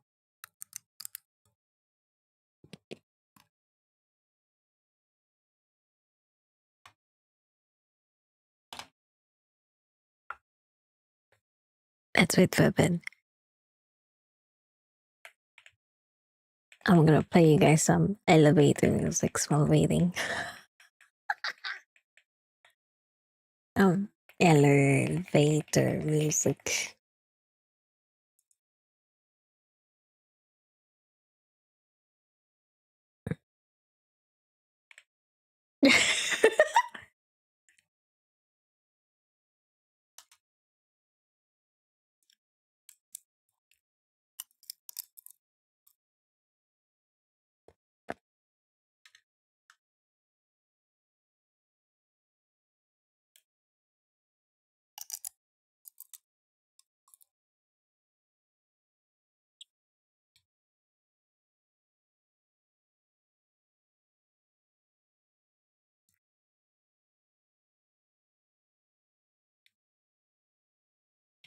Do, do, do, do, do, do, do.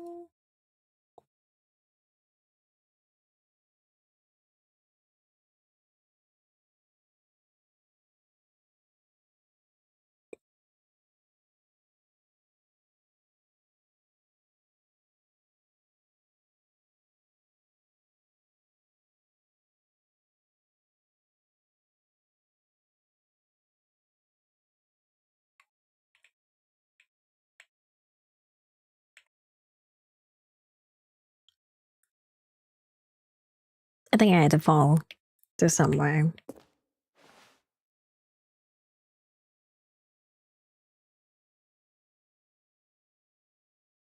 It's been 2 minutes. You know what? Okay.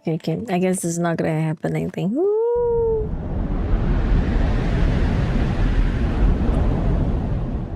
Hi, Starzak. You following?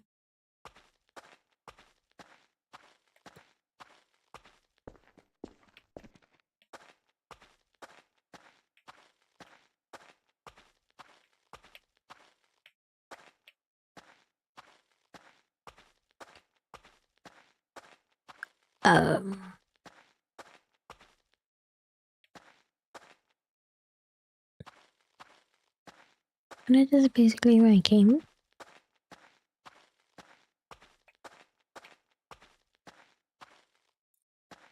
Oh.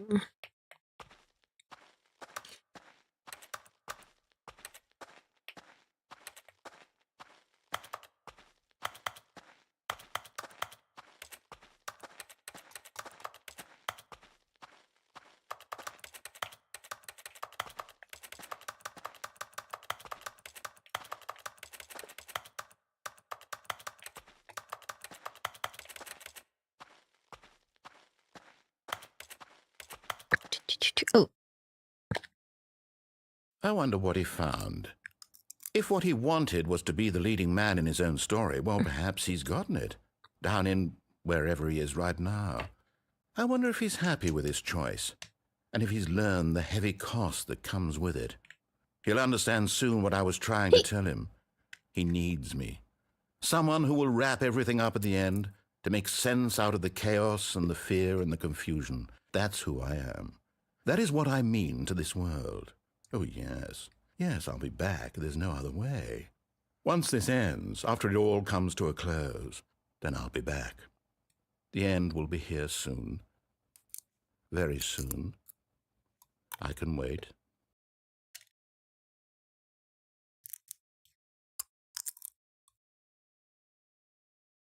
I'm gonna find where's the last figurine.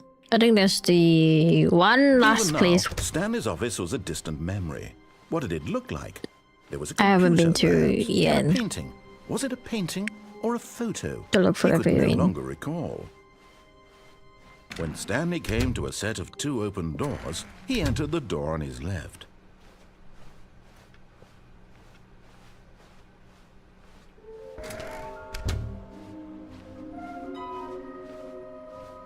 My broom closet is still locked. Coming to a staircase, Stanley walked upstairs to his boss's office. Oh, okay, I found it. And there it is, the last Stiggly Wiggly. Savor this moment, Stanley. This is a real accomplishment. This is doing something just for the sake of doing it. Where so many people expect to be rewarded for the most trivial achievements, door's you've opening. insisted that a job well done is its own reward. I would tell you that I'm proud of you for collecting them all, but that would be like a reward, and we can't have that. So, instead I'll just say, it's done. We're all done here. And now we can go to whatever the hell you were doing before you hunted for figurines.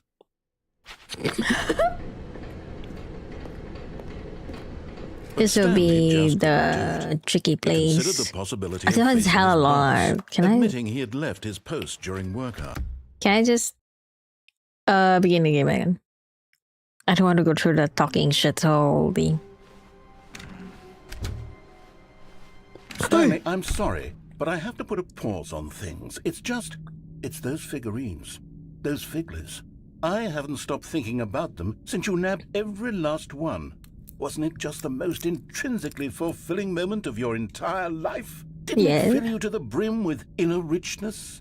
No. Yes, I know we're supposed to be telling a story, but won't you please indulge me with one more trip back to the memory zone?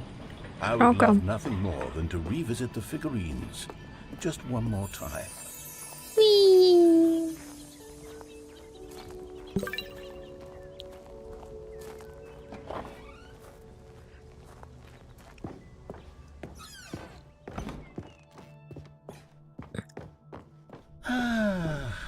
Here's where it all began. The first collectible. Back then, we had no idea of how many of them we'd find. Sure, it said 6 right there on the screen, but how could we know for certain? We were so innocent.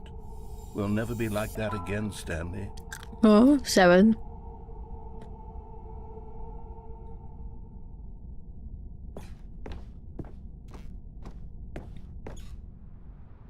Huh? Huh? Huh? Why am I here? Huh?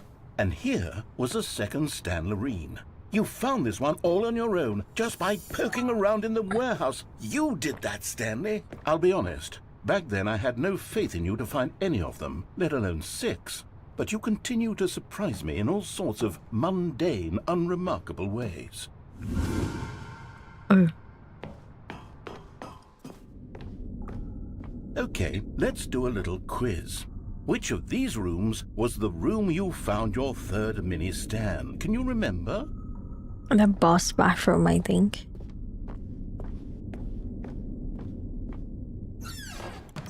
No. The boss's bathroom was the 4th place you found a Figanli, not Oh, the is 3rd. it? Well, I guess perhaps I shouldn't be surprised. Memories like these are so precious and so cherished that they all just sort of blend together, don't they? You know what? If the boss's bathroom feels like the 3rd place you found a collectible, then who am I to go making judgments? Let's see, what came next? Oh yes, we found a Figley in this pink room. Oh, well, I can't actually say I remember being in this room, but it's here in the memory zone, so it must have happened. Ah, I've never been here before.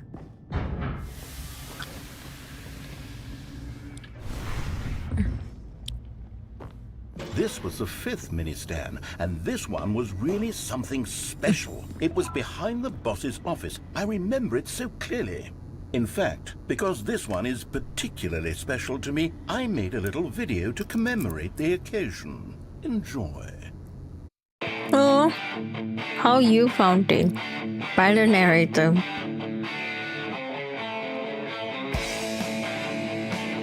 Don't stand over there.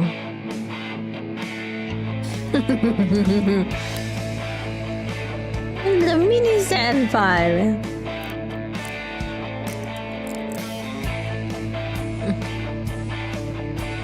What the fuck is this?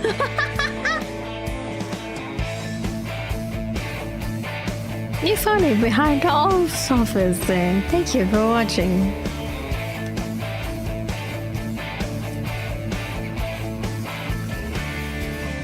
Everything by the narrator. Takes you back, doesn't it? I spent a lot of time making that video, but it was 8 minutes I wouldn't have spent on anything else. Interesting.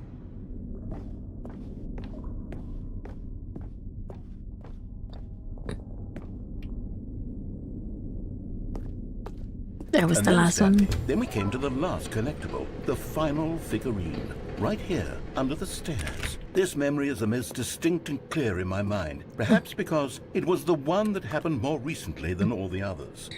Who can truly say how the mind works? All I know is that this is the moment where you picked up a Figly and I thought to myself, yes, that's all of them. They're all collected. It was a moment unlike any other.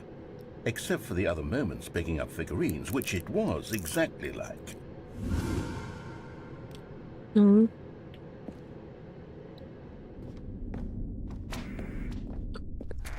Yeah, in the present. And then there was no more, because we've caught up to the present moment. Nothing left to do but move onward into the future. Goodbye, memory zone.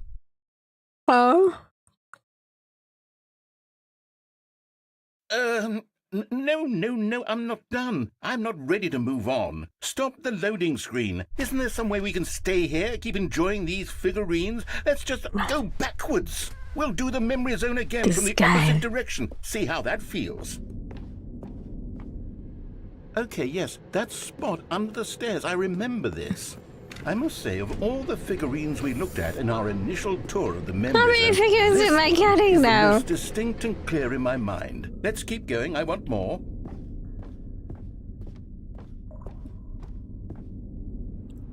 And here's where I made that video. Don't you remember the video we watched? Yes. Really? Yes, I love that video. Actually, yeah, printer. Still don't remember the pink room, Stanley. I still don't remember this place. Good room, though. A solid room. I don't remember this at all.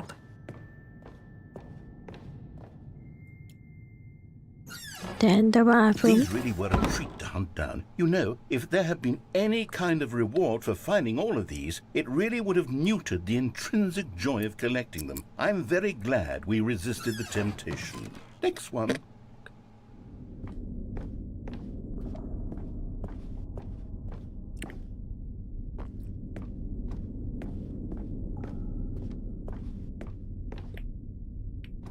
What is it then? Do I go here?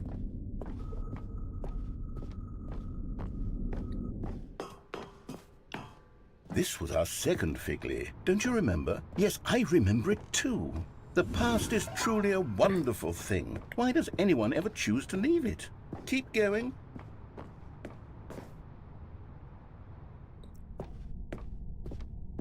This is it, the very first one we found in the exhibit where I introduced you to the figurines. Oh, I want more memories, Stanley. I want to keep going. What else is there? What came before this?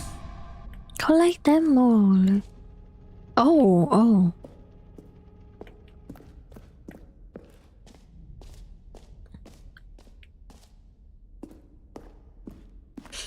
Look, it's the terrible new content that we were originally sold on. I remember hating it back then, but time does put a rosy filter on everything. In fact, I dare say I'm actually quite fond of it now. Look how much fun the past is. I want more. More memories.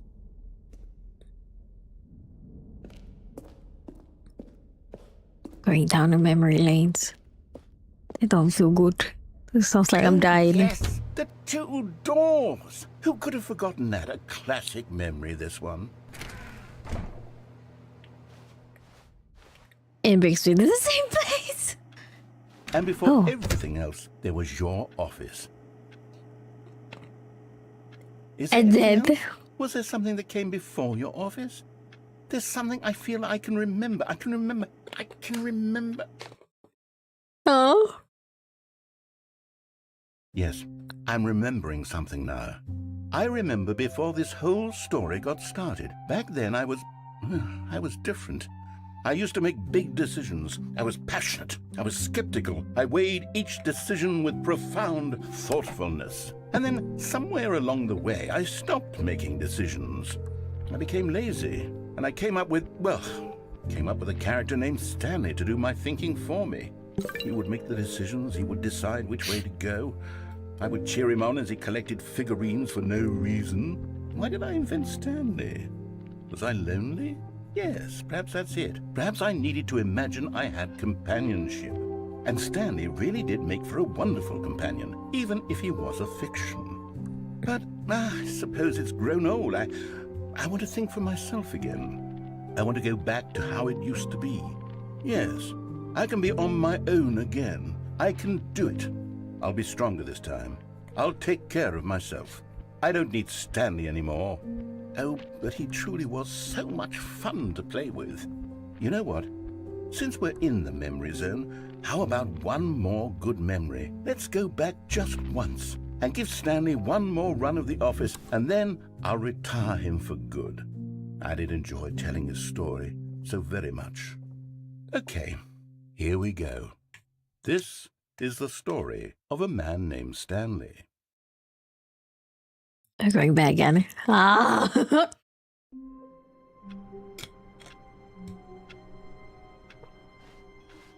All of his co-workers were gone. What could it mean? Stanley decided to go to the meeting room. Perhaps the good old bucket. Just Stanley and the bucket.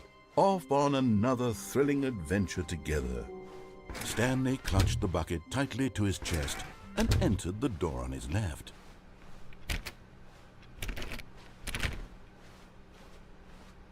Still no one was here. Stanley needed the bucket's warmth and comfort now more than ever. Perhaps his boss's office was where he'd find answers. Hey, my closet. Oh, Stanley, can you feel it? The broom closet. It wants the bucket. You can feel that, can't you? The aura of jealousy. It's as clear as day. This broom closet believes it deserves the bucket. I can really feel it now. It's a bucket. It belongs in a broom closet. That's what the broom closet is trying to say here. It's supposed to go with the other cleaning supplies. Good for you, Stanley. Don't give in. Don't hand over the bucket. I know how hard it must be, given the pressure that the broom closet is putting on your shoulders right now, but you have to be strong. This is your bucket. This is your companion and lifelong friend. You can't hand it over. Oh, no. We're getting into name-calling now, it seems. Is this how low the broom closet has sunk, that it has to resort to this stream of petty insults simply in order to get you to hand over the bucket? Stanley, I never liked this broom closet for a variety of reasons, but even this is worse than I had imagined. And wait, now the broom closet has the gall to imply that you and the bucket are not truly deep and lasting friends? That your relationship is purely superficial and convenient? That your life is so banal and meaningless that you'd feel the same sort of kinship towards any inanimate object which happened to lay in your path in an even partially enticing manner? Well, I never. Go on, Stanley. Lay into it. Really tell the broom closet off for its demeaning comments. Expand on the wide variety of experiences you and the bucket have shared together. Go through each of them point by point. Share your journal entries detailing the rich emotional landscape of your feelings for the bucket as they have changed and evolved over the years. Let him have it.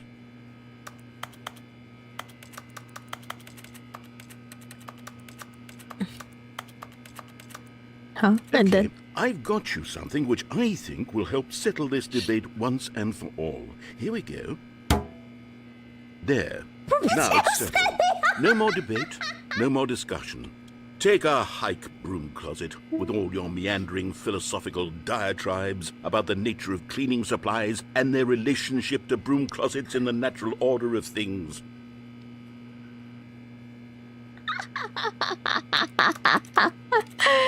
It's All right, I've got a mine. second sticker back here, and I'm going to slap it on as well because I think it's appropriate. You see, I feel that it works because the sticker is also a bucket. That way, if you're ever unsure whether the thing you're holding is a bucket or not, you can look down at this sticker and say to yourself, ah, it's a bucket. There really is a wide variety of applications for this sticker. Am I able to get more stickers in this raid if the more longer I stay here? You know what? I could take the name-calling and the dismissal of your kinship with the bucket, but now the broom closet is just giving us the silent treatment. And to be honest, I'm sick of the pettiness on display. You can stay here all you like, but I've had it with this impetulant room of cleaning supplies. Easily the most childish such room I've ever been in. I'll see you outside, and we can get on with the story about you and your bucket. Is that all? Is that more?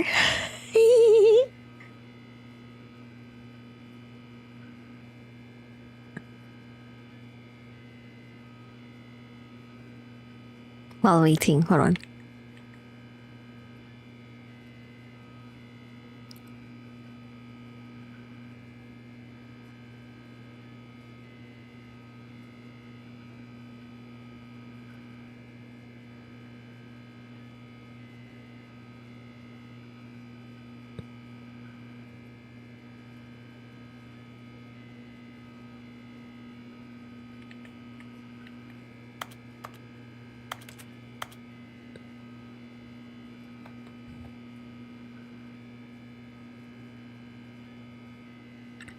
I don't think it's working.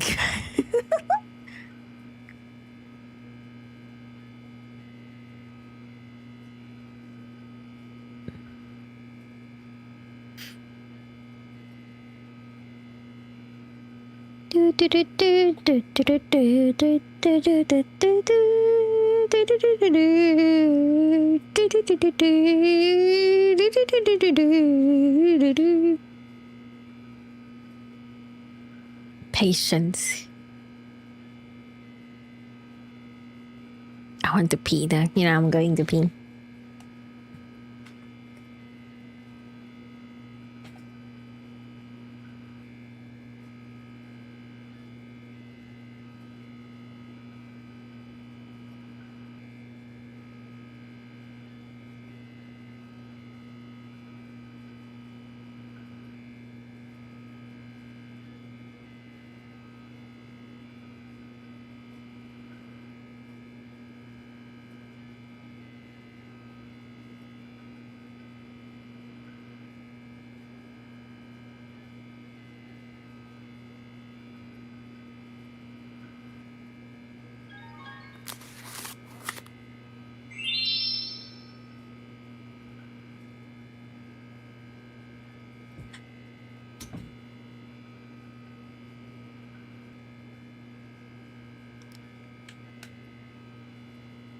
Anything?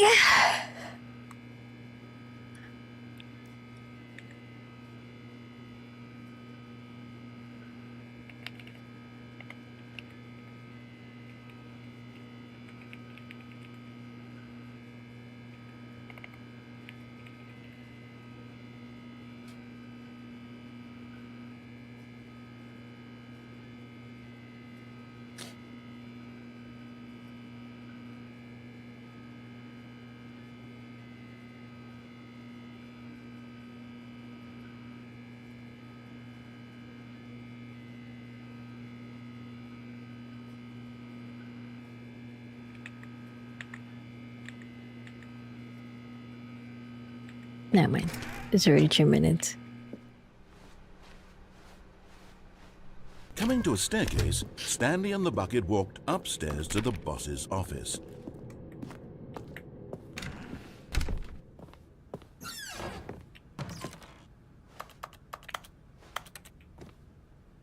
To be rich, is it a crime? To commit crimes, is it richer? What a life it would be to have to pick just one. Interesting. Stepping into his manager's office, Stanley was once again stunned to discover not an indication of any human life. But Stanley guessed the correct code by sheer luck. Was it that the bucket knew all along? Was the bucket guiding him? Yes, this is certainly the most logical explanation. Interesting. The bucket is guiding me. What a bucket.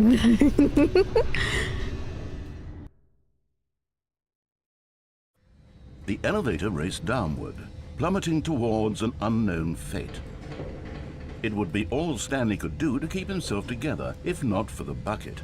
Soothing him, comforting him, reassuring that in this darkest moment of uncertainty, he would be all right. The bucket is here for you, Stanley. Everything will be fine. Stanley and the bucket walked straight ahead through the large door that read, Mind Control Facility.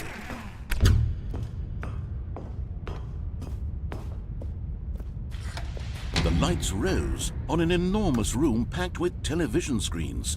What horrible secret did this place hold? Stanley and the bucket both wondered to themselves. So we had half ending with bucket. The monitors jumped to life, and Stanley nearly dropped the bucket in shock. Everyone in the office was being videotaped, monitored like guinea pigs. The bucket had never seen anything like this, and it very nearly burst into tears as Stanley cradled it gently, reassuring it that everything would be fine. I didn't know bucket had emotions too, though. Was the bucket under the mind control facility's influence as well? Had the bucket been told to do things it didn't wish to do? What kinds of things does a bucket want to do or not want to do in the first place? These questions raced furiously in Stanley's feeble mind. No! He screamed into the bucket. He couldn't accept it. His own life in someone else's control, never! He squeezed the bucket tighter. His one friend in the entire world. What the fuck? He could trust no one except for the bucket. But here was the proof. The heart of the operation. Controls labeled with emotions, happy or sad or content. Walking, eating, working, all of it monitored and commanded from this very place. And as the cold reality of his past began to sink in, Stanley decided that this machinery would never again exert its terrible power over another human life. For he and the bucket would dismantle the controls for good. Two best friends.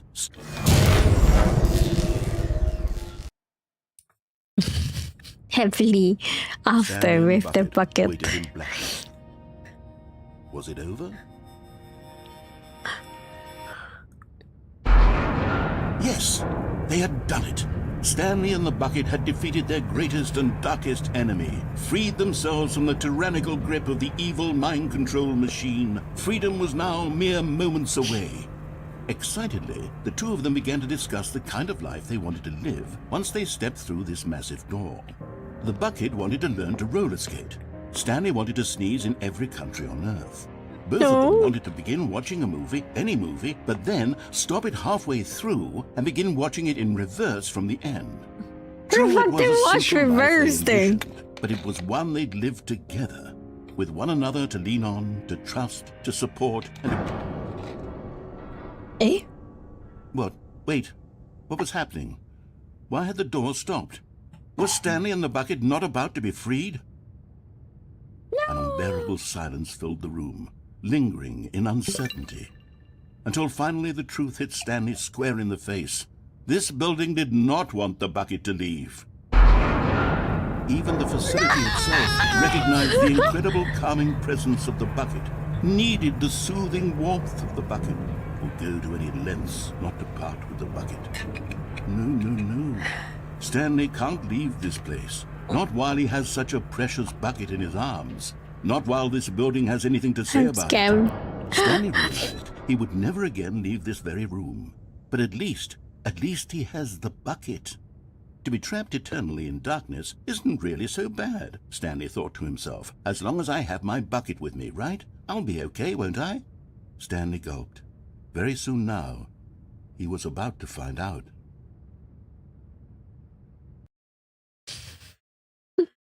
My bucket. God damn it. All of his co-workers were gone. What could it mean? Stanley decided to go to the meeting room. Wait, can I? Hey, my sticker is still there. Wait, can I get the normal room closet ending anymore? If it's locked again, how is it? Yet there was not a single person here either. Feeling a wave of disbelief, Stanley decided to go up to his boss's office, hoping he might find I can't get the broom closet thing ending. Puta madre.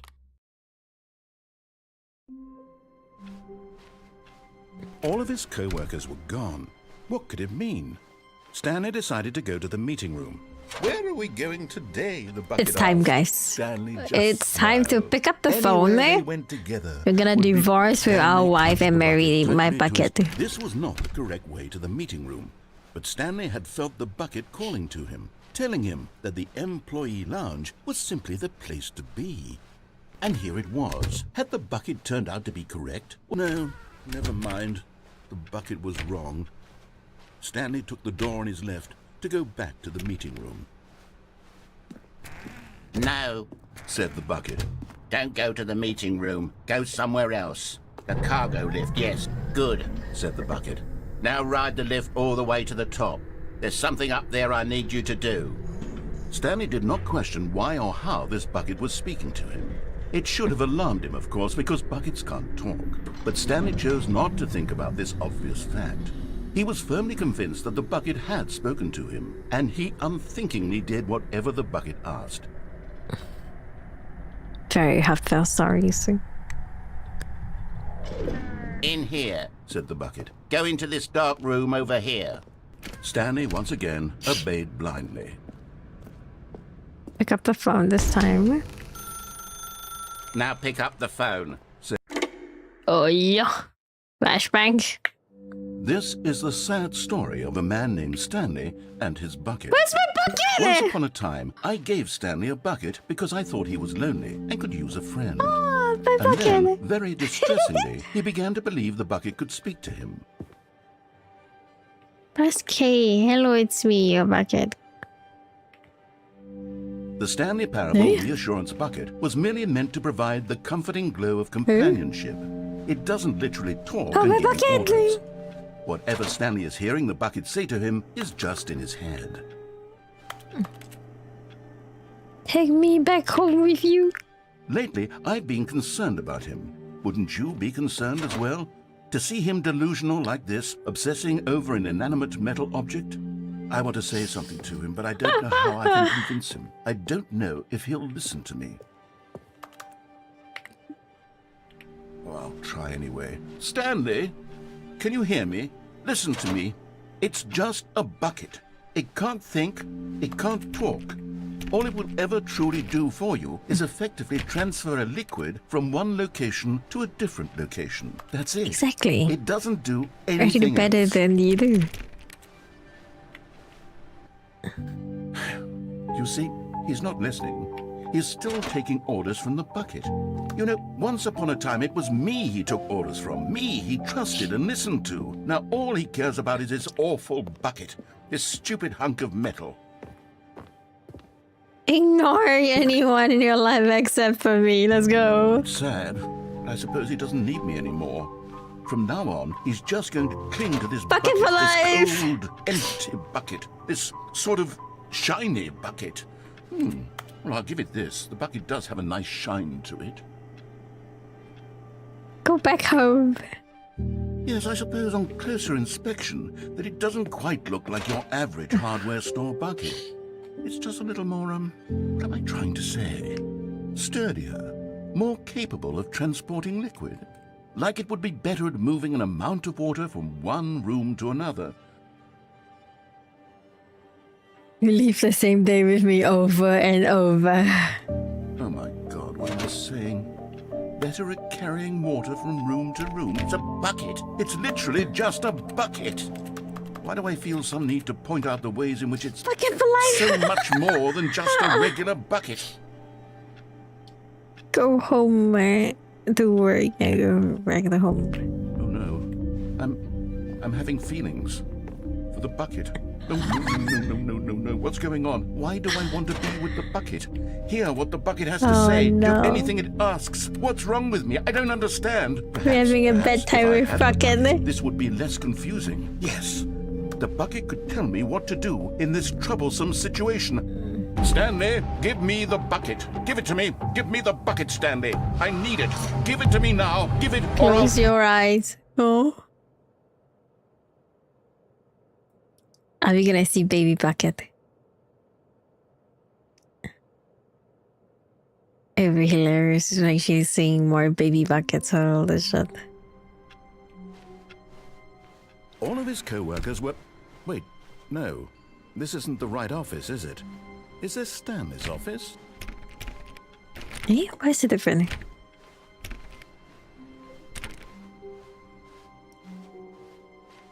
Oh look, my bucket. a good bucket, a strong bucket, a humble bucket, a committed bucket, a bucket of culture and distinction. Yeah. You gotta do the other Stanley part. clutched the bucket tightly to his chest and entered the door on his left.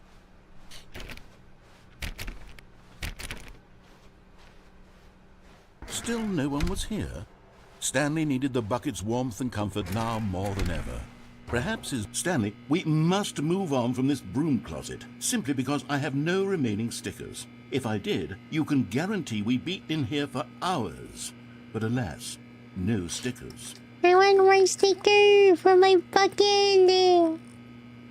Please, my sticker for my bucket. Please, more.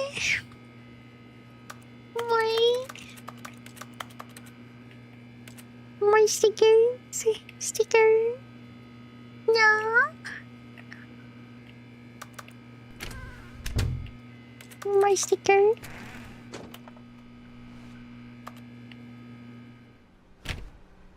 Sticker. Please. No. Oh. Let's go down this time. Coming to a staircase, Stanley and the bucket walked upstairs to the boss's office. But Stanley just couldn't do it. He considered the possibility of facing his boss, admitting he had left his post during work hours. He might be fired for that. And in such a competitive economy, why had he taken that risk? All because he believed everyone had vanished? His boss would think he was crazy. And then something occurred to Stanley. Maybe, he thought to himself, maybe I am crazy. He looked down at the bucket in his arms. Am I crazy? He asked the bucket. The bucket returned his gaze, but said nothing at all. That's strange, Stanley thought. Usually the bucket is a source of guidance and wisdom for me in difficult times such as these. He held the bucket close, yet felt none of its familiar reassurance and comfort. And that's when Stanley realized, this isn't my bucket. It's just a normal, everyday bucket. Someone else's bucket, perhaps. How did I end up with someone else's bucket? This is all terribly wrong. Surely no good would come from this. Who knows what sorts of bizarre hallucinations Stanley might experience without the psychologically grounding presence of his bucket. And indeed, now he noticed that the rooms were repeating, which was, of course, very odd. My bucket disappeared. Gracious, he exclaimed. Without my bucket, I've gone truly mad. Where is it? I must find it. Far off in the distance now, he heard it, calling to him. Stanley! Stanley, it's me, the bucket. Could it truly be? He rushed forward from room to room, passing by one bucket after the next. None of them were his. None of them were his special bucket. Come to me, Stanley. Find me. He had to find the bucket. He had to return to his old friend. It was the only way to truly restore his sanity. And then suddenly, he froze dead in his tracks. He knew where the voice of the bucket had been coming from. The real bucket was inside of him all along. It was incredibly painful. Stanley doubled over in agony and blacked out.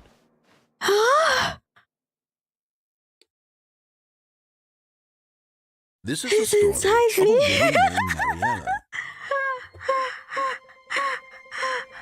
Mariella woke up on a day like any other.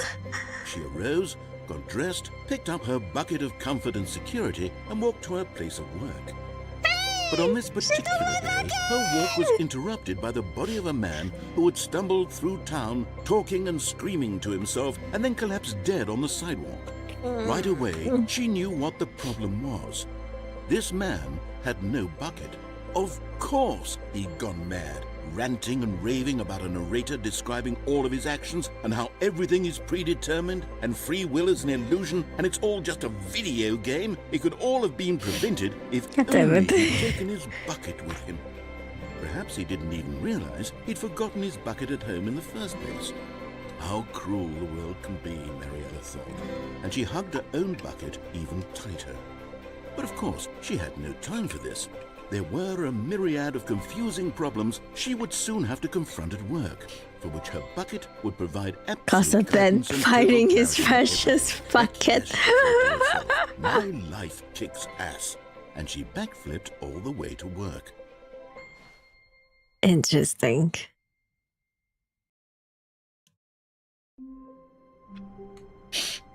Wait, look different. Ah, the embrace of an old friend. A weathered Stanley clutched the bucket tightly to his chest and entered the door on his left.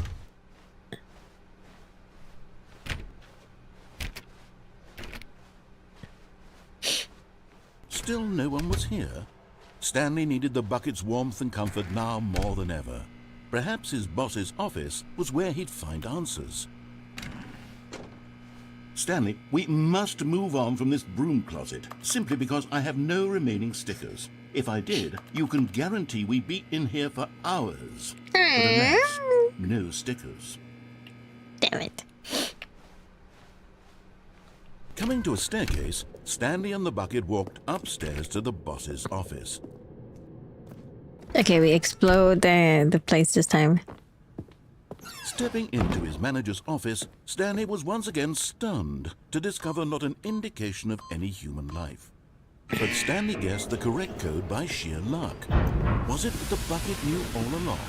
Was the bucket guiding him? Yes, this is certainly the most logical explanation.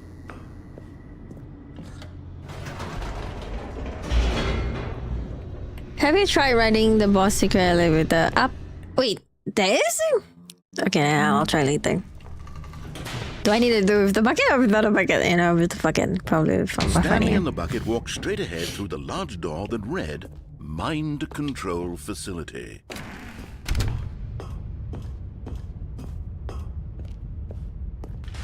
You can have the bucket. Rose on an enormous room packed with television screens. What horrible secret did this place hold? Stanley and the bucket both wondered to themselves.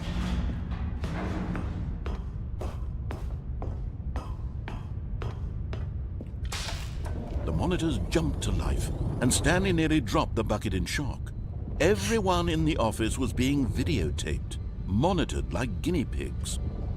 The bucket had never seen anything like this, and it very nearly burst into tears as Stanley cradled it gently, reassuring it that everything would be fine. Was the bucket under the mind control facility's influence as well? Had the bucket been told to do things it didn't wish to do? What kinds of things does a bucket want to do or not want to do in the first place? These questions raced furiously in Stanley's feeble mind. No! He screamed into the bucket. He couldn't accept it. His own life in someone else's control, never!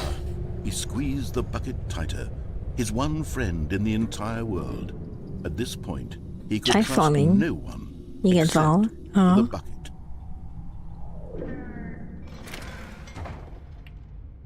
But here was the proof. The heart of the operation. Controls labeled with emotions, happy or sad or content. Walking, eating, working, all of it monitored and commanded from this very place. And as the cold reality of his past began to sink in, Stanley decided that this machine... But at the last second, the bucket jumped in and pressed the button to turn on the controls. Stanley gasped in horror. Had this been the bucket's plan all along? To take over the machine and claim the power for itself? How could the bucket have betrayed him like this? Stanley was prepared to throw the bucket away in disgust when suddenly an image appeared upon the enormous screen. Birds. Silly birds. The control buttons became active again.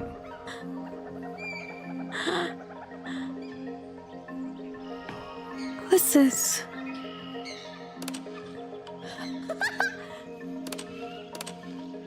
Stanley flipped through one video of silly birds after another, and then it dawned on him. This wasn't a mind control facility at all. It was a facility for monitoring and surveilling silly birds all over the world. The mind controls were only a facade to disguise its true intentions. Had the bucket known this all along? Stanley marveled at the metal genius in his hands, the one who had pointed him towards this incredible discovery. Stanley and the bucket never found freedom because they spent the rest of their lives here in this place, flipping through live streams of the silliest birds imaginable. Of all the possible paths his life could have taken, this one was surely the best. And Stanley was happy. Interesting.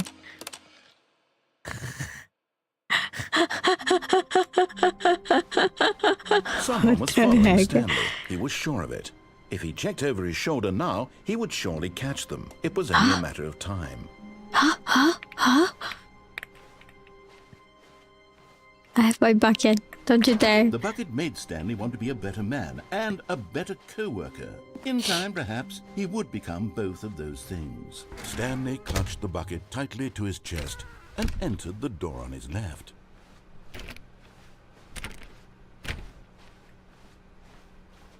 Still no one was here. Stanley needed the bucket's warmth and comfort now more than ever. Stanley, we must move on from this room. Okay. I have no remaining stickers. Coming to a staircase, Stanley and the bucket walked upstairs to the boss's office. The elevator. Up, down 3 times.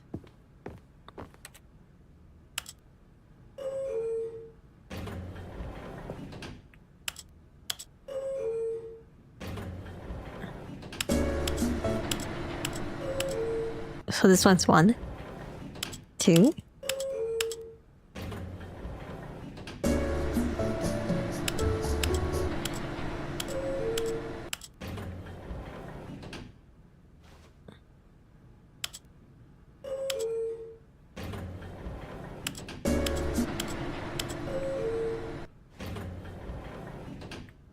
Down.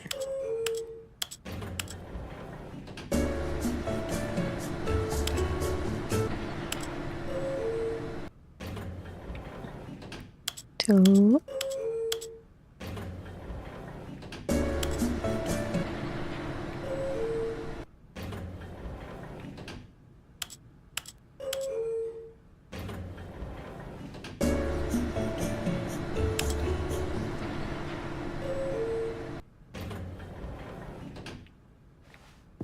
Huh? I see that thing, huh?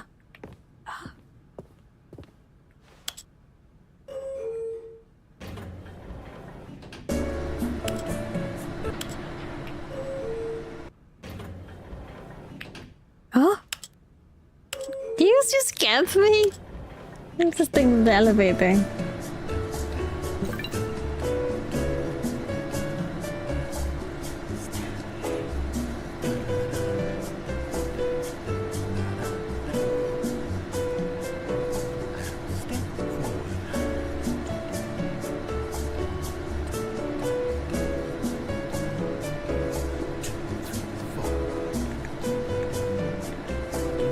Wait, so you basically go up. And you go down.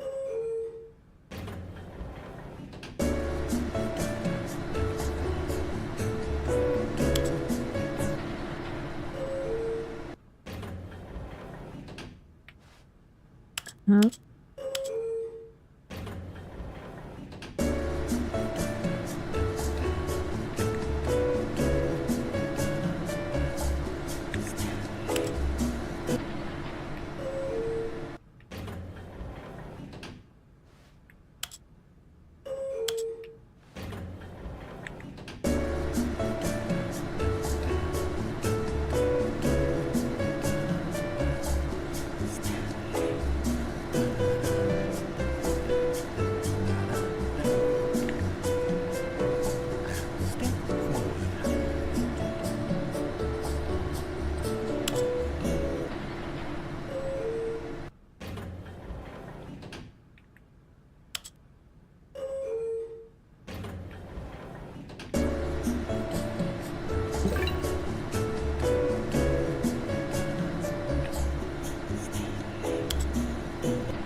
I don't think this.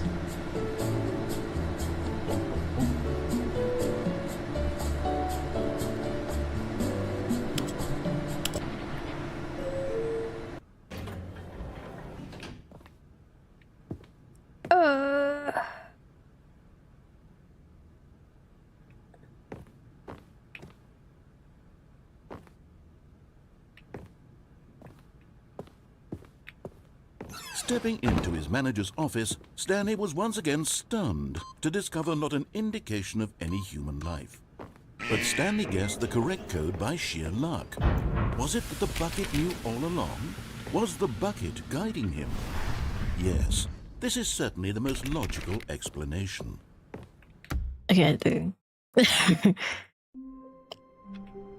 think I have to trigger the All down this code first records instead were of gone. going What up. could it mean? Stanley decided to go to the meeting room. Not everyone is so lucky to have a bucket, but Stanley is a very lucky fellow. Very lucky indeed. Stanley clutched the bucket tightly to his chest and entered the door on his left.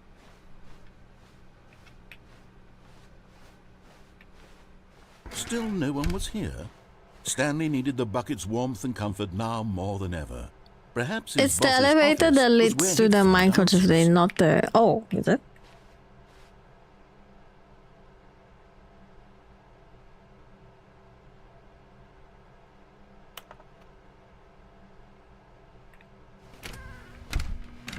Oh, wrong elevator. Whatever. Going to a staircase, Stanley and the bucket walked upstairs to the boss's office.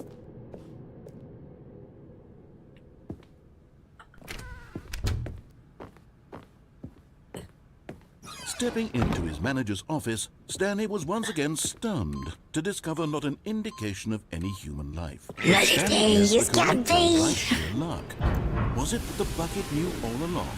Was the bucket guiding him? Yes, this is certainly the most logical explanation.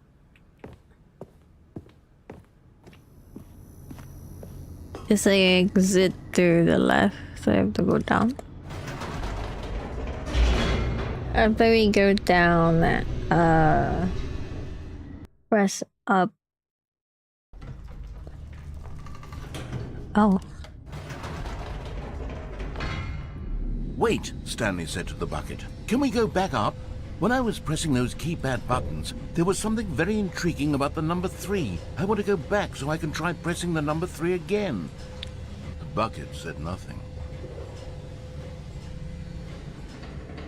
But I didn't wave.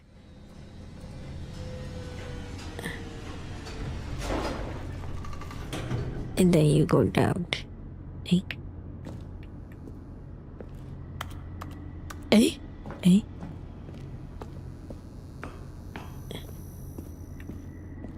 Here we are, said Stanley. Now I'm going to try out that number 3 button. He took the bucket over to the keypad and began absolutely slamming on the number 3 over and over and over.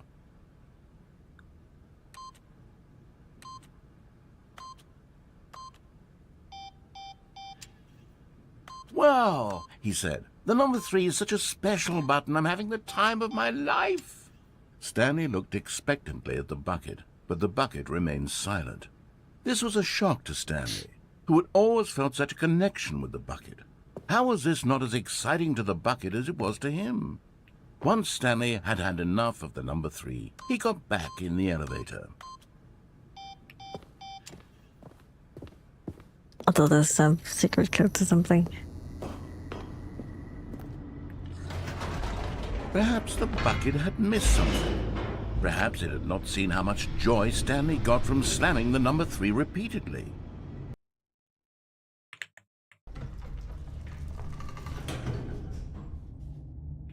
A hint of regret nagged in the back of Stanley's mind. Should he demonstrate the number 3 for the bucket again? No, said Stanley to the bucket. You can't go on yet. Not till you understand how much the number 3 means to me. You and I have been through so much together, and I just want you to see what I see. Feel the happiness I feel. He smiled at the bucket, and the bucket said nothing.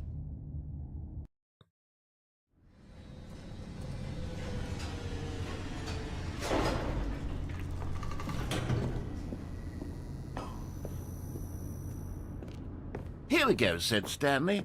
This time I'll really show you. He ran to the number 3 and began to wail on it like a musician on a beloved instrument, weaving a concerto of truth and passion.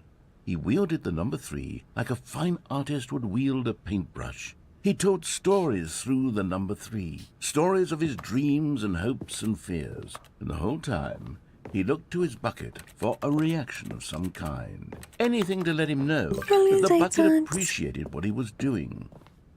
The bucket conveyed absolutely nothing at all.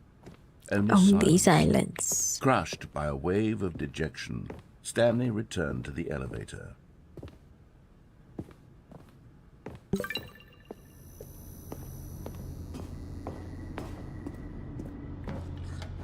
Stanley and the bucket were so close. They'd always been there for one another. Why suddenly could the bucket not connect with this passion of Stanley's? The question caused Stanley to ruminate the whole way down the elevator. He knew that there must be a way to get through to the bucket, to communicate fully with his dear friend. Surely there was a solution, mustn't there be?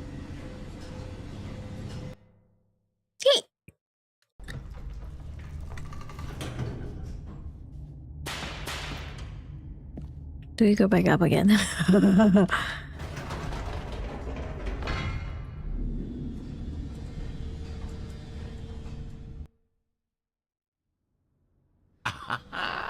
Said Stanley. I know what to do. I know how to fully express this feeling in my heart. He decided right then and there that he would hold a press conference where he would speak to the public on all matters relating to pressing the number 3 over and over. He would elaborate fully on what the number 3 meant to him and why he felt so alive when pressing it. Then the bucket would be able to see his joy through the eyes of others. It would get to see the world react to this discovery of Stanley's. And it would be through the public eye that the bucket would finally understand Stanley's work. For months, he advertised and marketed his press conference, building excitement around it, developing and rehearsing it, until it couldn't be refined a single measure further. When the big day arrived, Stanley was as prepared as he'd ever been. Say 3 3 3 3 3 3 3 3 3 3 3 4 2 7 3 3 3 3 3 3 one last chance to win the bucket over. One opportunity to share a true connection with a loved one.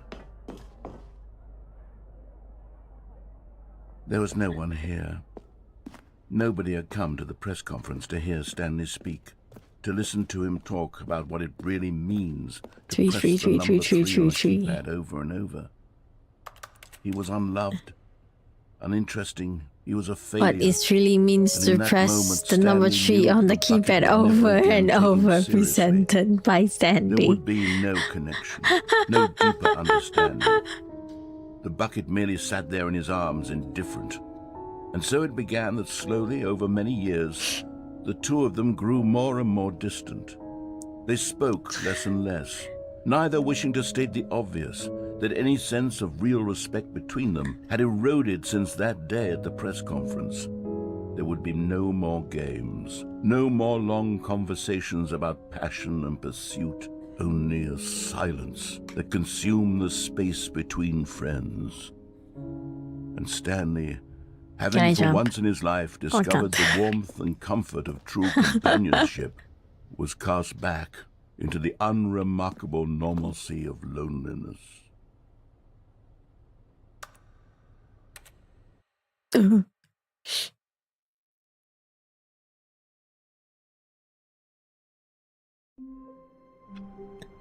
Hey? All of his co-workers were gone. What could it mean? Stanley decided to go to the meeting room. Perhaps he had simply missed a memo. Have I missed anything with the bucket? It takes a lot of humility to carry a bucket so magnificent. Stanley checked his ego and then proceeded onward. Stanley clutched the bucket tightly to his chest and entered the door on his left. This was not the correct way to the meeting room, but Stanley had felt the bucket calling to him, telling him that the employee lounge Pretty was sure simply I the already place did to be. everything. Except the broom closet is still locked for me, I don't know why. And here it was. Had the bucket turned out to be correct? Was it? No, never mind. The bucket was wrong. Stanley took the door on his left to go back to the meeting room. Already been through there, already go up front said the bucket. before Don't go without to the meeting room. Go somewhere else. The cargo lift, yes. Go there. Go to the cargo lift. How about this one?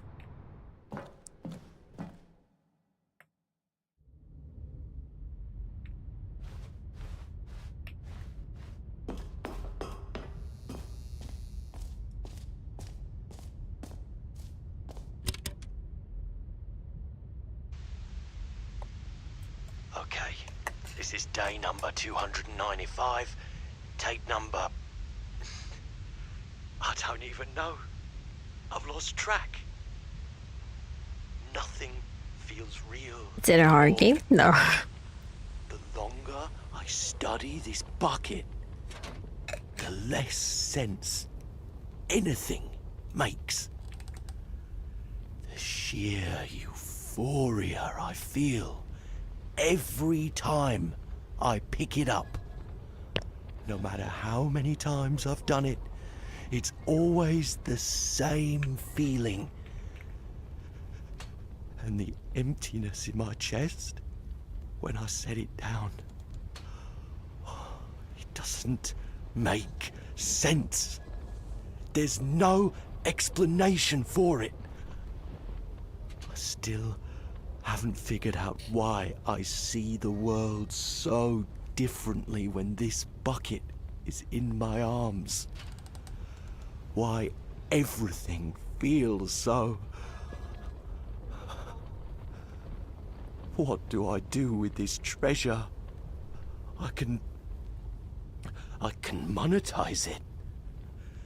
Yes.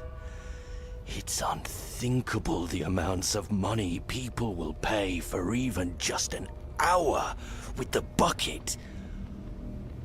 This is my golden ticket. But I have to be careful, because as soon as this gets out, there's going to be a target on my back.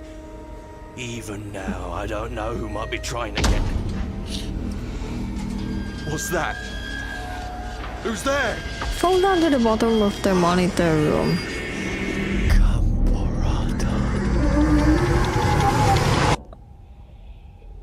Monitor room? Where?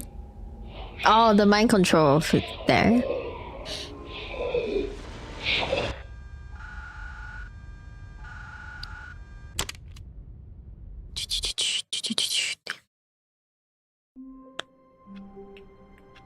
Of course I'm gonna bring my A bucket. soft wind blew outside and perhaps rain started, and if it did, it stopped shortly after.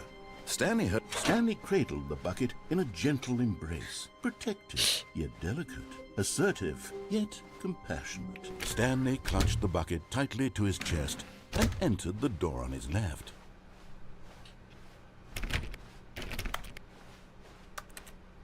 Still no one was here. Stanley needed the bucket's warmth and comfort now more than ever. Perhaps Stanley, we must move on from this broom closet, simply because I have no Coming to a staircase, No more Stanley and the bucket stickers. walked upstairs to the boss's office.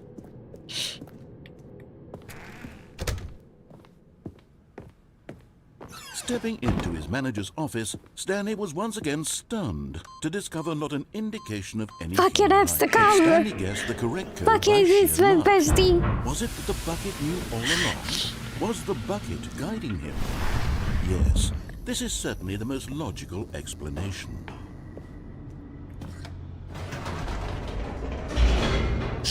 He's gonna take the night out of the broom closet. I don't know. I can't get the broom closet ending. If I don't take the bucket, they always lock the broom closet. I don't know, man. So you know what? Bucket. Stanley and the bucket walked straight ahead through the large door. I haven't been there before. Mind control facility. Oh, you mean here, right? Wait. Oh. Okay, how do I fall?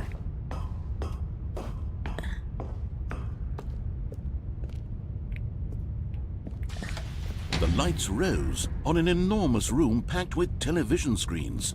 What horrible secret did this place hold? Stanley and the bucket both wondered to themselves. How do I even fall in this way, so?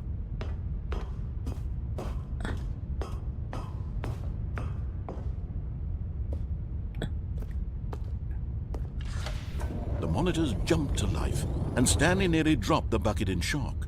Everyone in the office was being videotaped, monitored like guinea pigs. The bucket had never seen anything like this, and it very nearly burst into tears as Stanley cradled it gently, reassuring it that everything would be fine. I don't see anywhere that I can fall.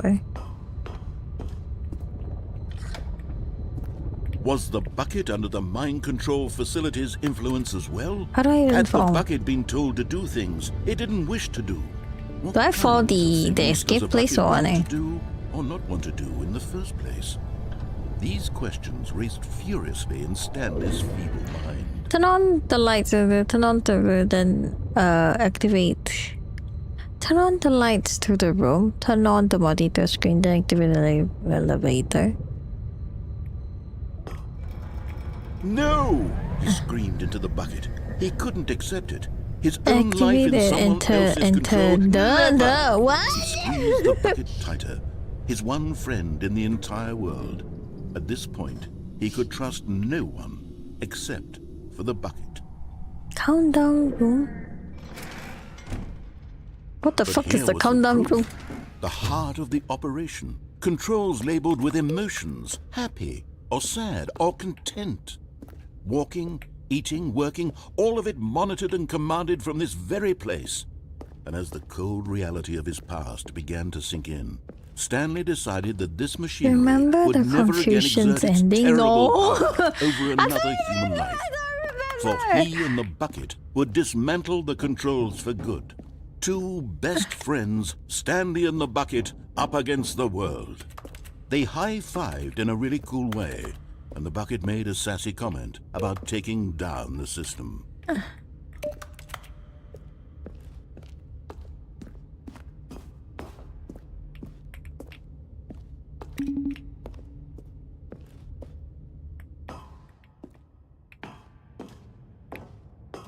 So it's not here, right? Eh? There's the button up there. The room with many monitors.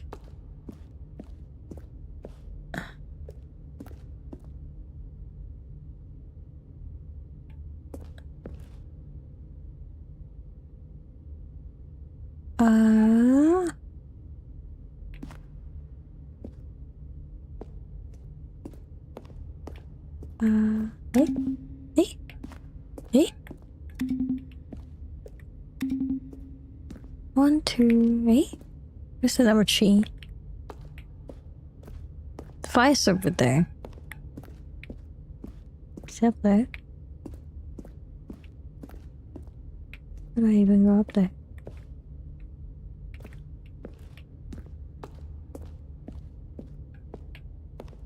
And that's where the...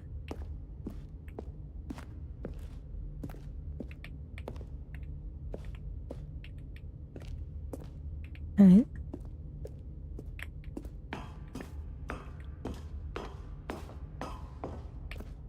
One, two. Oh, 3. Before it's up there. How do I even go up there?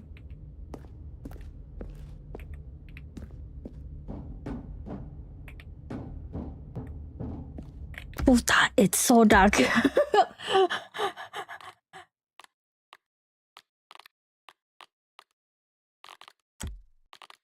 I can't adjust the brightness anymore.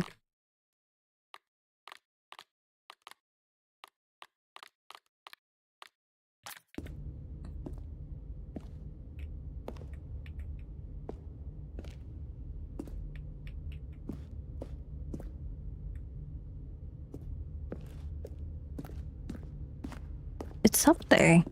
It's a button that I can click up there.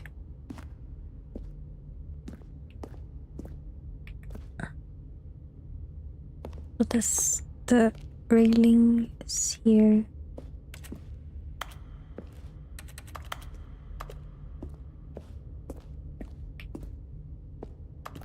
Oh, this is confusing me.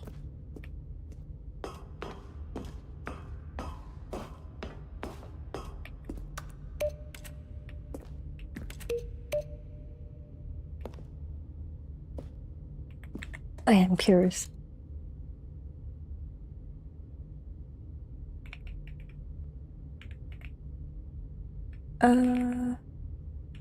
What is it called? Facility power. What do?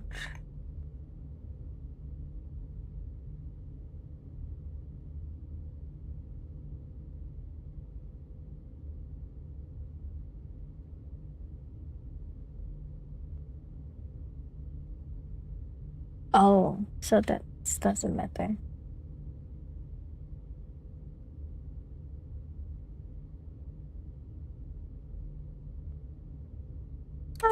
Doesn't matter, I guess.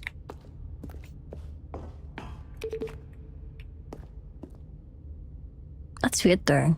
It shows on the button, but I don't know what to do with that. And I don't know what are you talking about. Turn on the lights. Turn on the lights to the room. Turn on the monitor screen. Then activate the elevator to enter the countdown room. The what? Jumping over the railing. Suspend the catwalk facility Peter. I can't jump. I have no more jumping button. To check on his co-workers. He never functioned well by himself and constantly needed support and guidance. Stanley's bucket. The only co-worker he would ever truly need. I don't know the confusing room. I don't know which one you're actually talking about with that one. I'm actually so confused right now.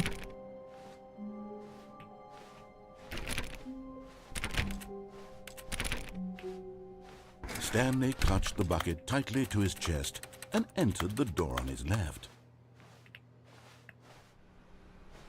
Confusion.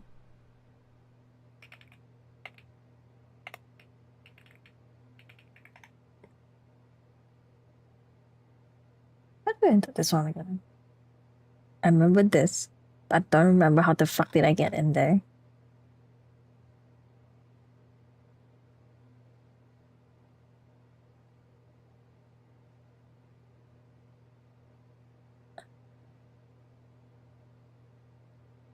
Once you enter the room, the left. Is it up? Hours ago, exactly. I This was forgot. not the correct way to the meeting room, but Stanley had felt the bucket calling to him, telling him that the employee lounge Click was the simply other the line. place to Continue be. through the employee And here it launch. was. Had the bucket turned out to be correct? No. Enter the Never mind. door. The The left. bucket was wrong. Stanley took the Oh, door on to his the left elevator. to go back, and so the two of them detoured through the maintenance section and walked straight ahead to the opposite door.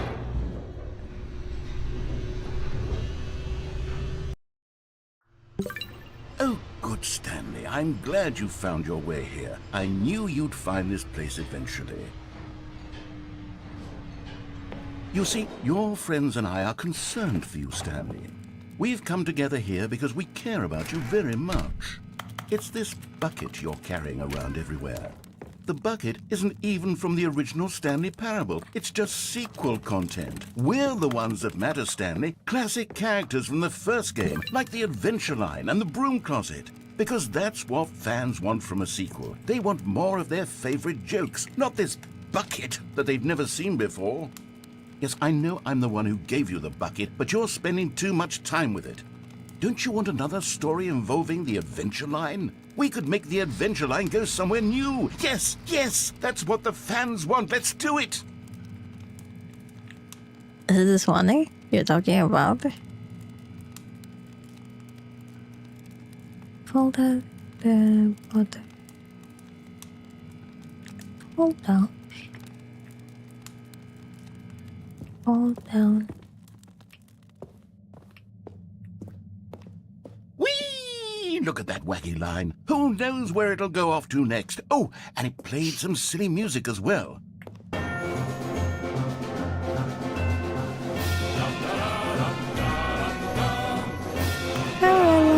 Now this is what the Stanley Parable is all about. Don't you remember all those great jokes from the original dialogue? Also, Stanley is addicted to drugs and hookers. Yes, it's as classic now as it was back then. Let's do it for the fans, Stanley. Let's give them more content exactly like this. But if we want to do that, you're going to have to give something up.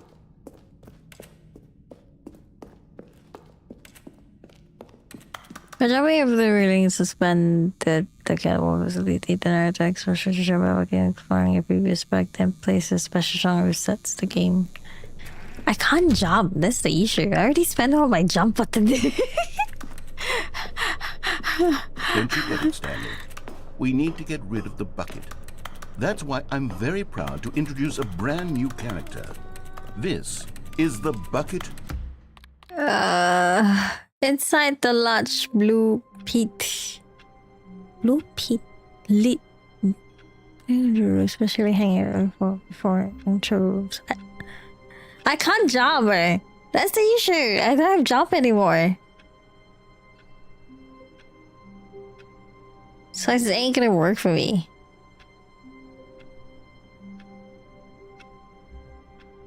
You can? My ass. All of his co-workers were gone. What could it mean? Stanley decided to go to the meeting room. Perhaps he had simply missed a memo.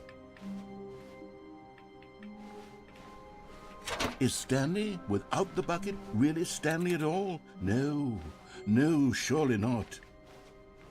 I can't jump. I've been pressing my space. I can't jump. I don't know what are you talking about right now. Eh? I never been here before. What the fuck is this? Oh. Oh. Stanley clutched the bucket tightly to his chest and entered the door on his left.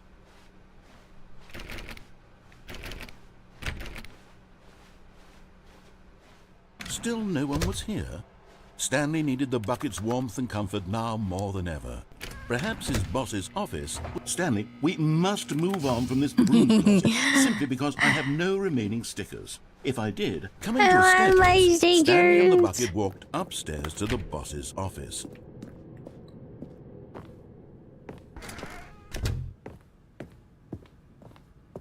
Stepping into his manager's office, Stanley was once again stunned to discover not an indication of any human life.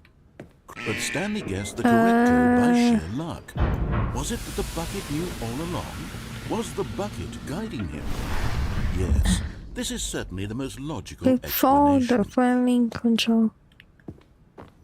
Huh? Like reading the thing that you said, I still don't know what the fuck is that.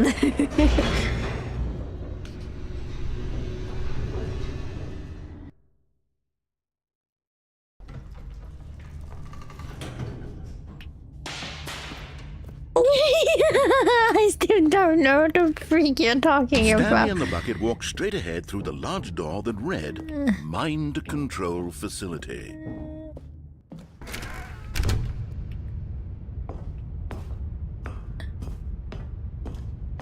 I can't jump, I can't do anything. What the fuck you on about? On an enormous room packed with television screens. What horrible secret did this place hold? Stanley and the bucket both wondered to themselves.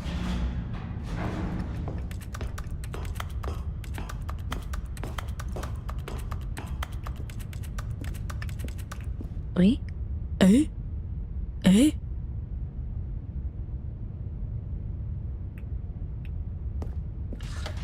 The monitors jumped to life, and Stanley nearly dropped the bucket in shock.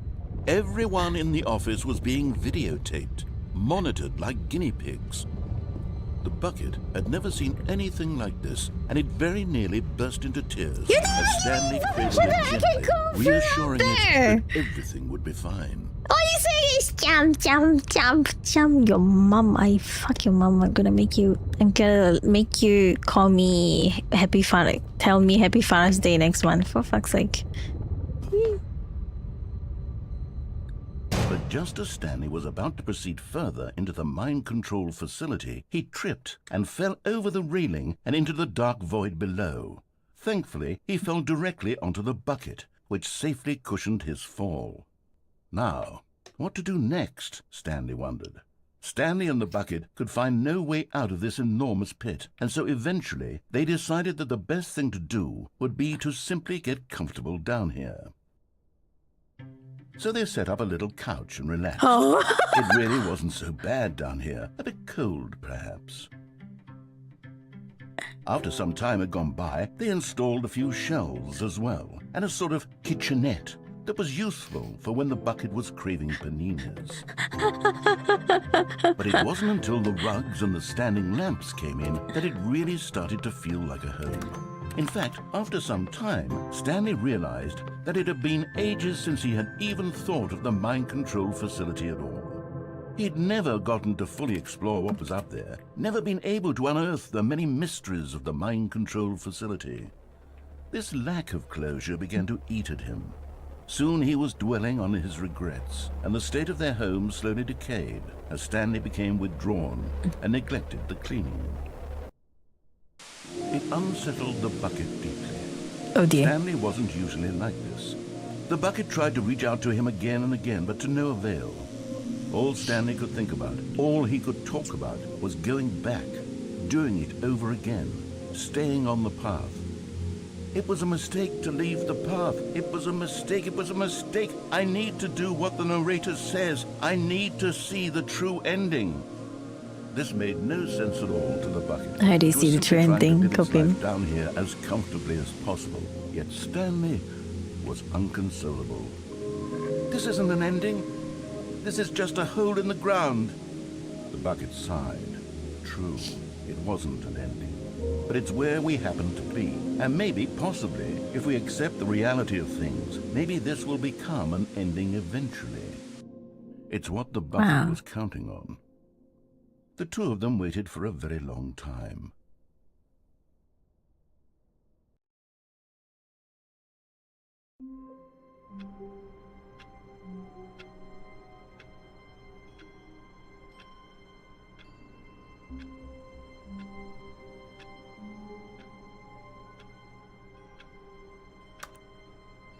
Huh?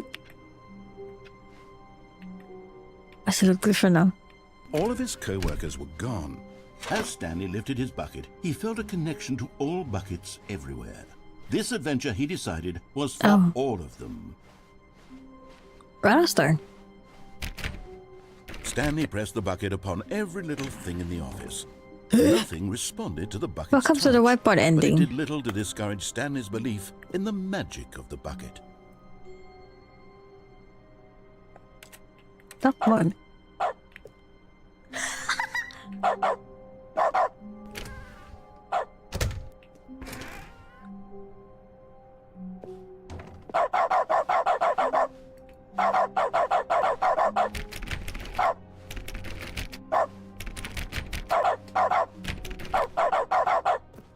Stanley clutched the bucket tightly to his chest and entered the door on his left.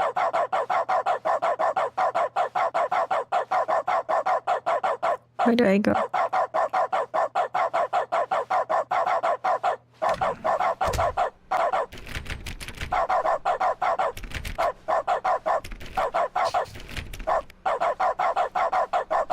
Still no one was here. Stanley needed the bucket's warmth and comfort now more than ever. Perhaps his boss's office was where he'd find answers.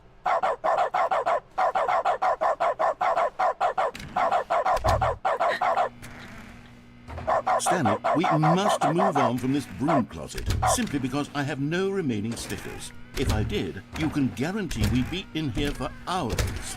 But alas, no stickers. Coming to a staircase, Stanley and the bucket walked upstairs to the boss's office.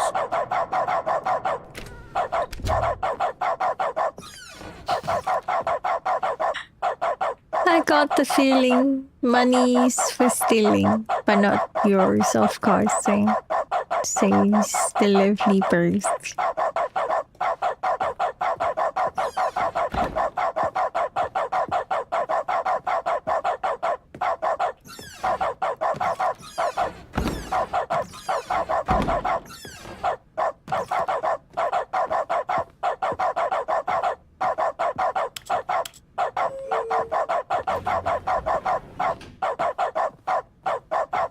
Stepping My into the entire- manager's office, Stanley was once again stunned to discover not an indication of any human life. Crushed by the weight of this revelation, Stanley may have broken down into... But Stanley guessed the correct code by sheer luck. Was it the bucket knew all along? Was the bucket guiding him? Yes, this is certainly the most logical explanation. I haven't tried the escape round. It's the escape round.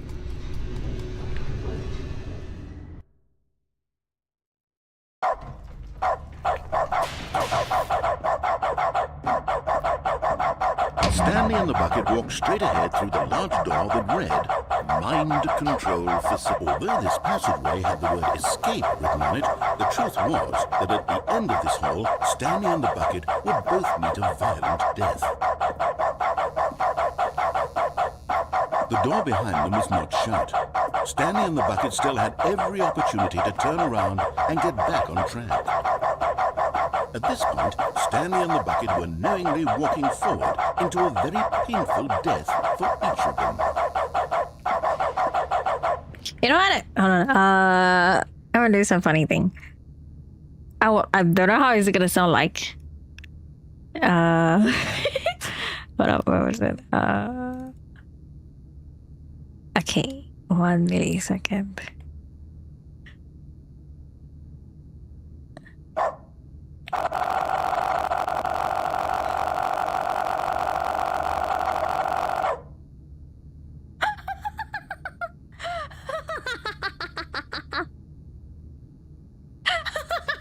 Auto clicker.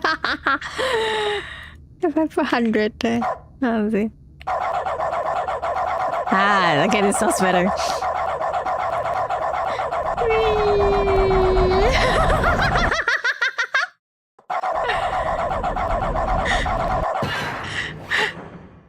Hey. Hey, I can't click here. Yay!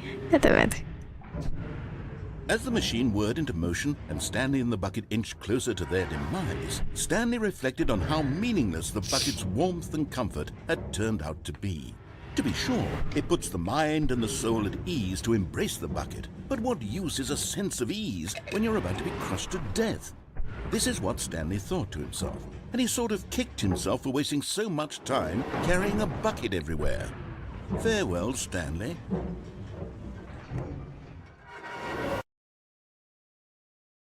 Farewell, Stanley, cried the narrator, as Stanley and the bucket were led helplessly into the enormous metal jaws.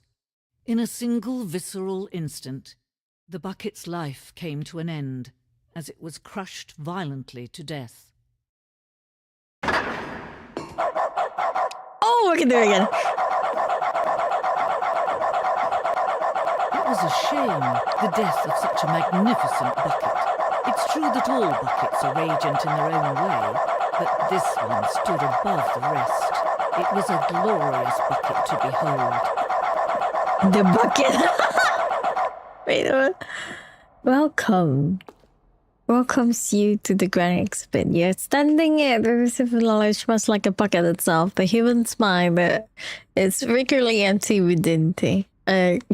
Careless void there, but through use of the exhibit in front of you, the mind begins full and the hell's my bucket?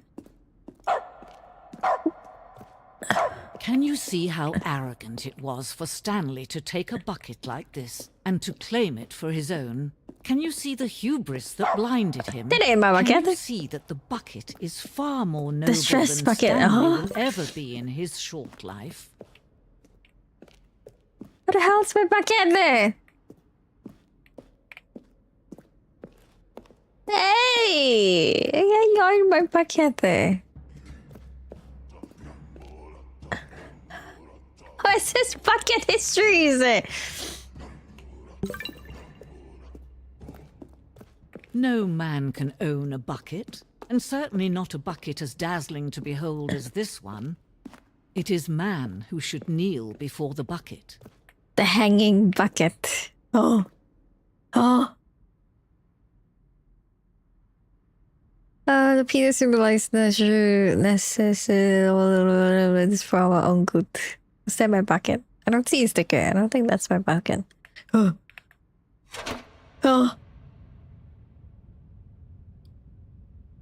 But there is something we can do.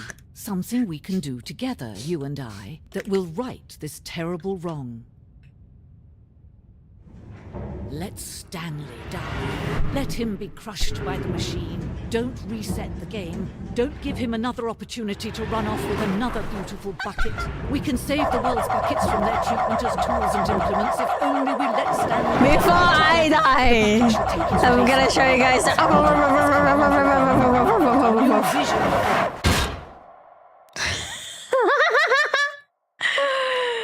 Oh, back off the bookmark. That's funny.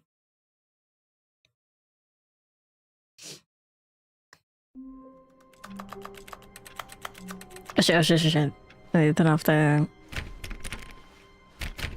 All of his co-workers were gone. What could it mean? Oh, please. Are you really just doing this for the achievement? Click a door 5 times. Is that all that you think an achievement is worth? No. I can't just give these merits away for such little effort. A measly 5 clicks. Now suppose you were to click the door 20. I would say that's the kind of effort that warrants recognition. I have to say, I'm still not feeling the satisfaction. I'll have to click out of the way. Perhaps 50 clicks would be yes, almost certainly 50 clicks. No, I'm still not feeling it. I want this achievement to have meant something. It has to be a true reward for valiant effort. I want to see some hustle, Stanley. I want to see commitment, a willingness to go all the way, no matter what the cost. Why don't you go put 20 clicks into door number 417?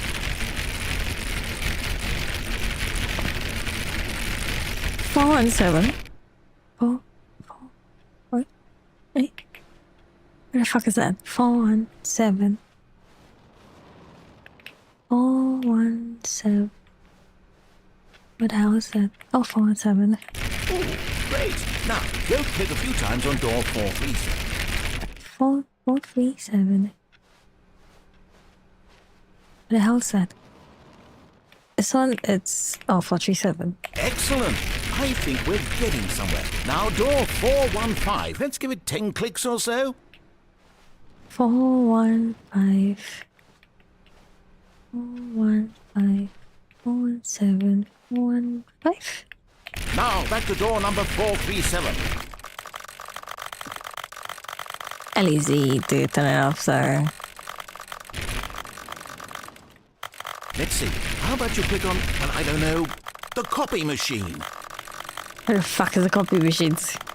All right, back to room 417. I'm really feeling it now. I think we're getting somewhere. 417.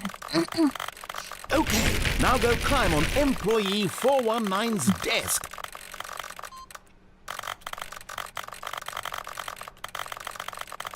How do I climb?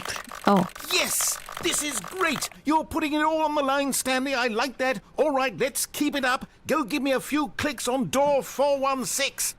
416. We've almost got it! Now the copy machine, do that one again! They're closing the door. The copy machine. What the hell is the copy machine again? Set it back again.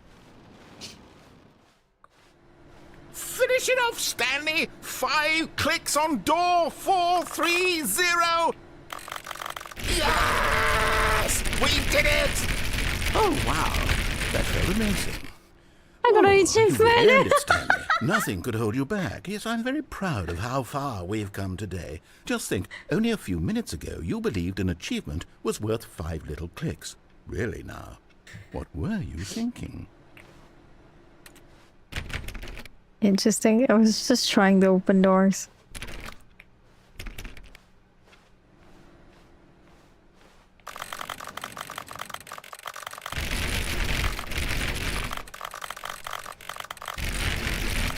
Stanley clicked on literally every single door in the office because he doesn't pick up well on cues from his environment.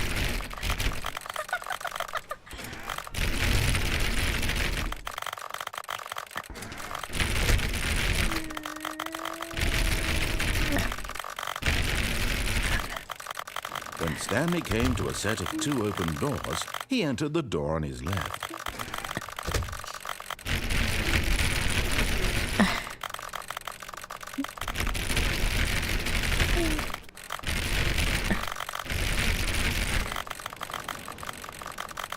Yet there was not a single person here either. Feeling a wave of disbelief, Stanley decided to go up to his boss's office, hoping he might find an answer there. You see, the closest door is closed.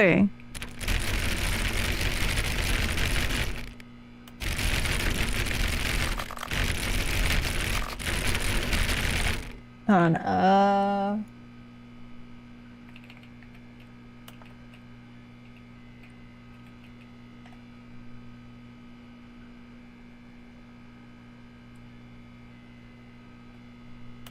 Oh, if it's on Ultra Deluxe, I have to carry the bucket. Never mind.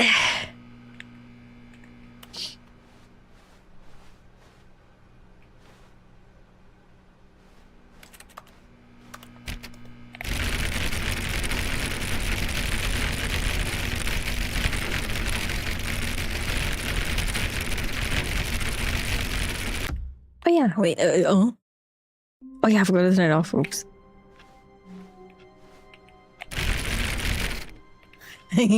All of his co-workers were gone. What could it mean? Stanley decided to go to the meeting room.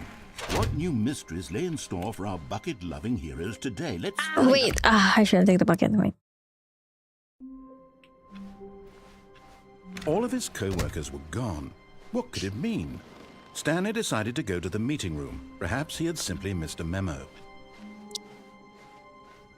I remember the place, no bucket allowed, so... When Stanley came to a set of 2 open doors, this was not the correct way to the meeting room, and Stanley knew it perfectly well. Perhaps he wanted to stop by the employee lounge first, just to admire it. It was okay. But eager to get back to business, Stanley took the first open door on his left. Stanley was so bad at following directions, it's incredible he wasn't fired years ago. Look, Stanley, I think perhaps we've gotten off on the wrong foot here. I'm not your enemy, really, I'm not. I realize that investing your trust in someone else can be difficult, but the fact is that the story has been about nothing but you all this time. There's someone you've been neglecting, Stanley. Someone you've forgotten about. What? Really? I was in the middle of something. Do you have zero consideration for others? Are you that convinced that I want something bad to happen to you? Why, I don't know how to convince you of this, but I really do want to help you, to show you something beautiful. Look, let me prove it. Let me prove that I'm on your side. Give me a chance. Now listen carefully, this is important. Stanley walked through the red door. Red door. Aha, perhaps you misunderstood. Stanley walked through the red door. Red door. I still don't think we're communicating properly. Stanley I always went walked through the to... red door. I always go to the blue one, eh? Okay, that's actually good for the red Thank door. God you Have are you willing unplugged to the listen to phone me. yet? Yes. Do you see that I really have I did wanted that you to be before. happy all this time? The problem is all these choices. The two of Oh, us it's the always same trying thing. to get somewhere that isn't here. Running and running and running, just the way you're doing right now. Don't you see that it's killing us, Stanley? I want it to stop. We would both be so much happier if we just stopped. And I think I have a solution. Here, let me show you.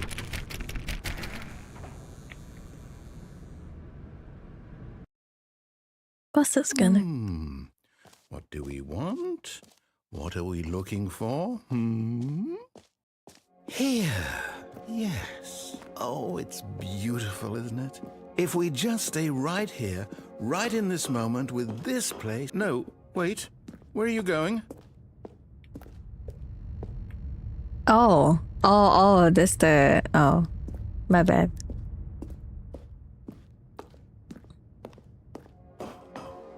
Right. Where were we? What do you mean, where were you?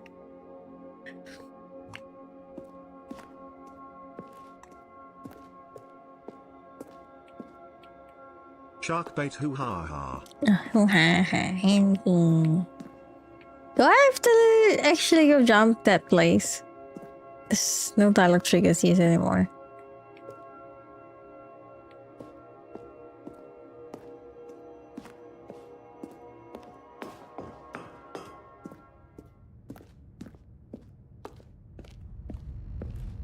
Oh no! Stay away from those stairs. If you hurt yourself, if you die, the game will reset. We'll lose all of this. Please, no, Stanley, let me stay here. Don't take this from me. Please, Stanley, think... No! Okay. Oh, thank God you lived. You had me worried there for a moment. Now, can we please get back to the other room? There. See? This is what you want. This is where we can both be happy. We really can. If we stop moving, we just have to stop moving.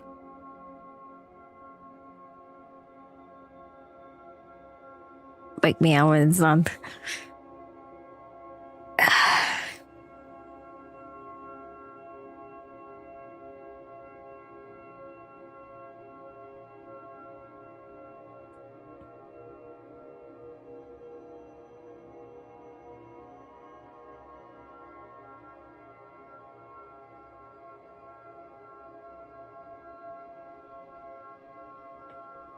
Oh, yo.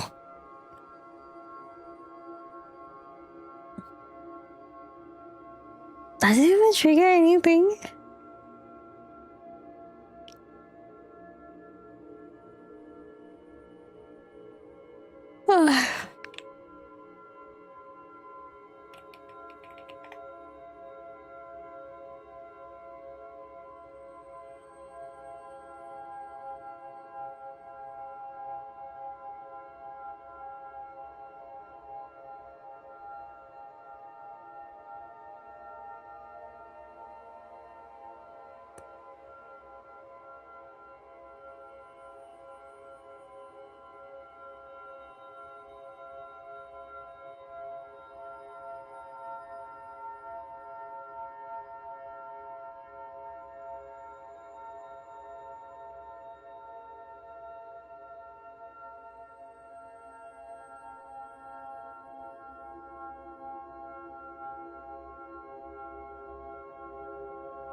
Oh, there's no other happy ending in here.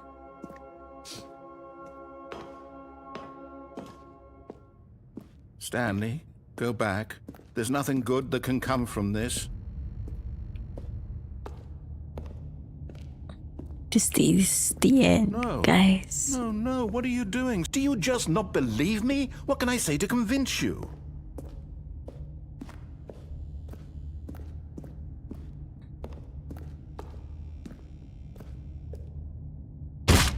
Stanley, let's go back to the other room.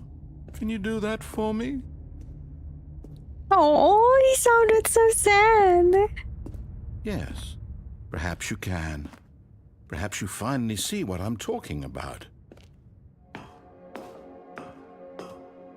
I know you'll see that we can't be happy if we leave this place. You can see that, can't you? But there's no more dialogues, even after I come back.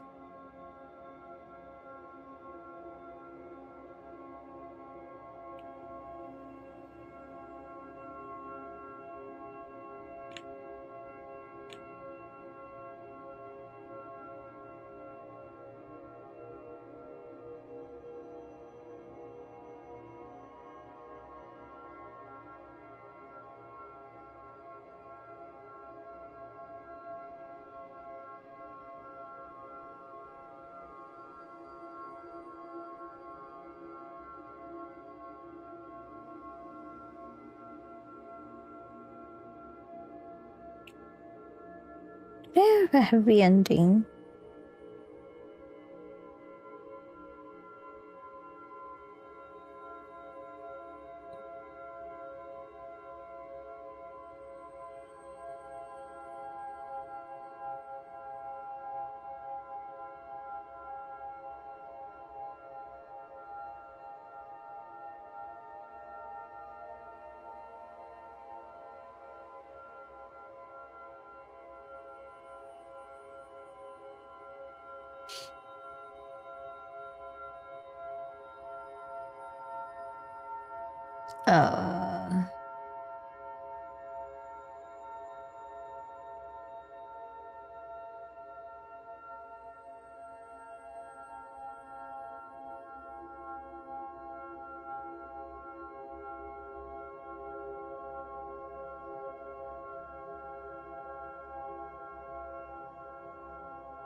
It doesn't seem I have like different things to do.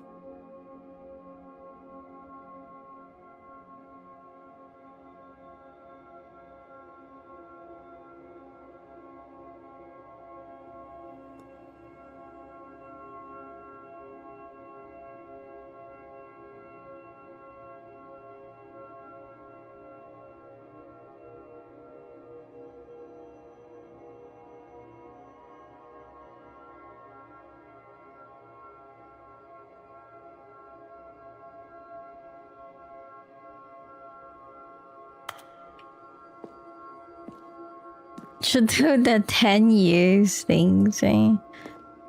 We'll see how it goes.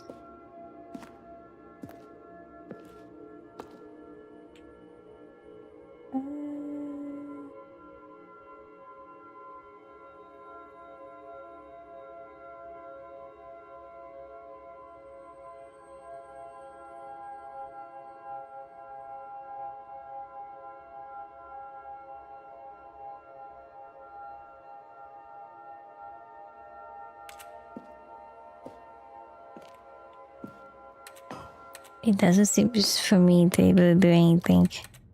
No, perhaps not.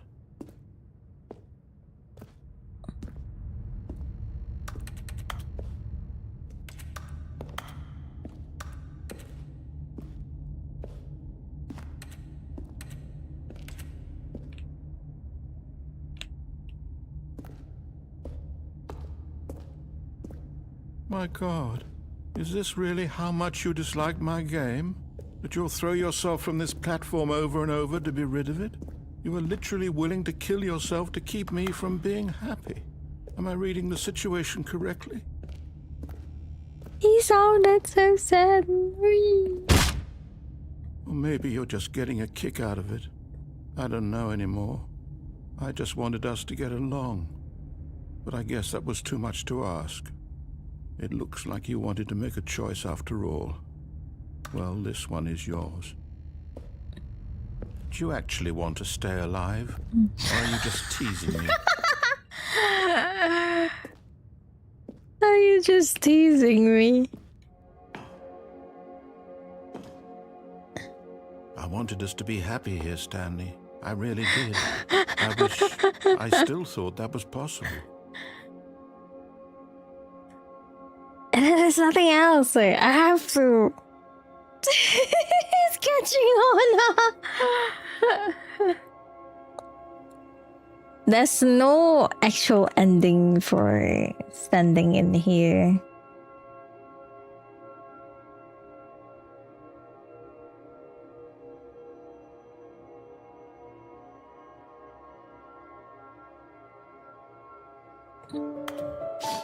That very name not telling me. Thank you for the phone. Welcome in.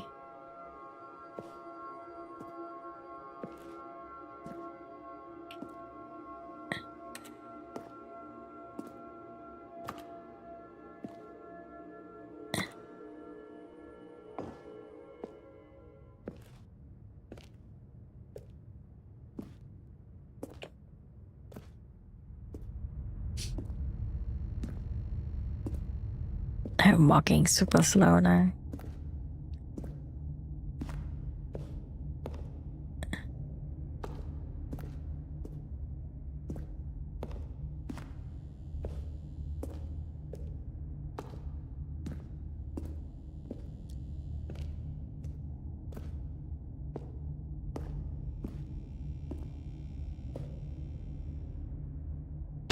Is it over?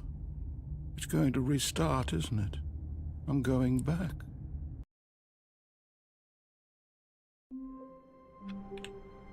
What else the ending they have there? I feel like I actually did everything.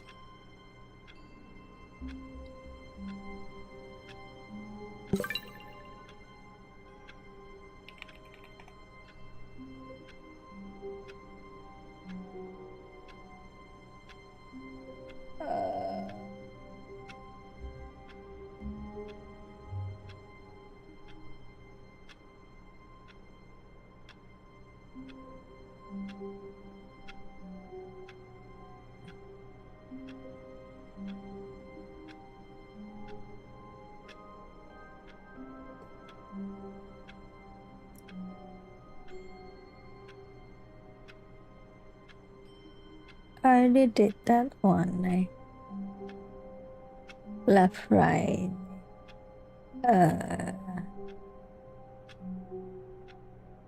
Monetize bucket recording. I already did that one. That one I already did it too.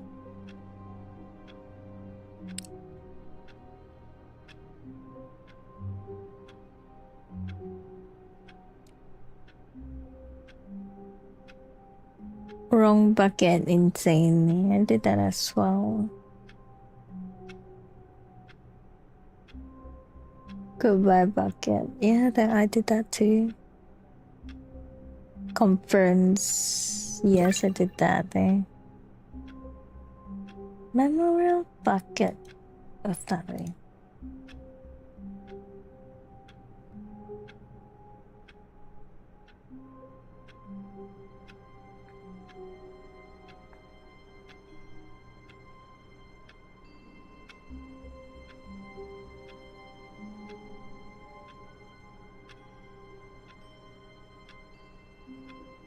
Silly bird, trap bird, home bucket button. I did all the ending actually. Yay! Going right when he says go labyrinth, that's where you can trigger different type of ending.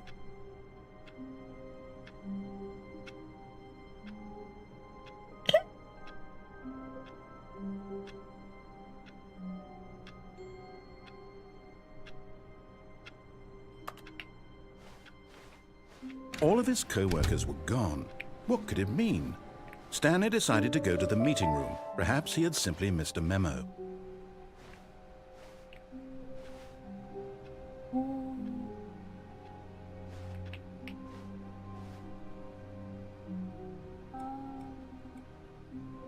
Special ending. Awaiting print.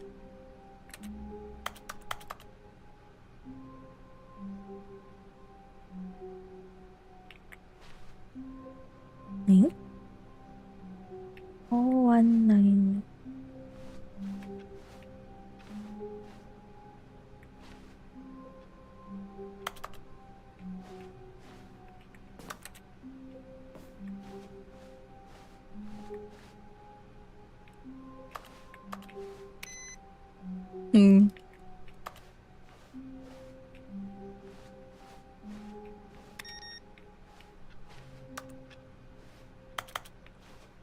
Nothing else.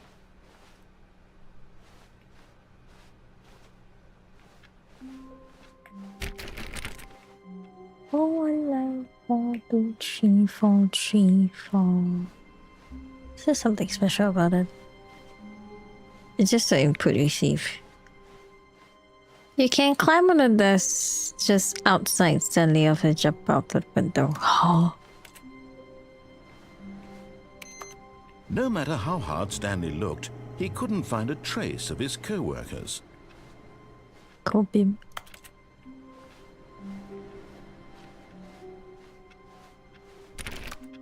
Okay. There's a window? There ain't no window! Outside. All of his co-workers were gone. What could it mean?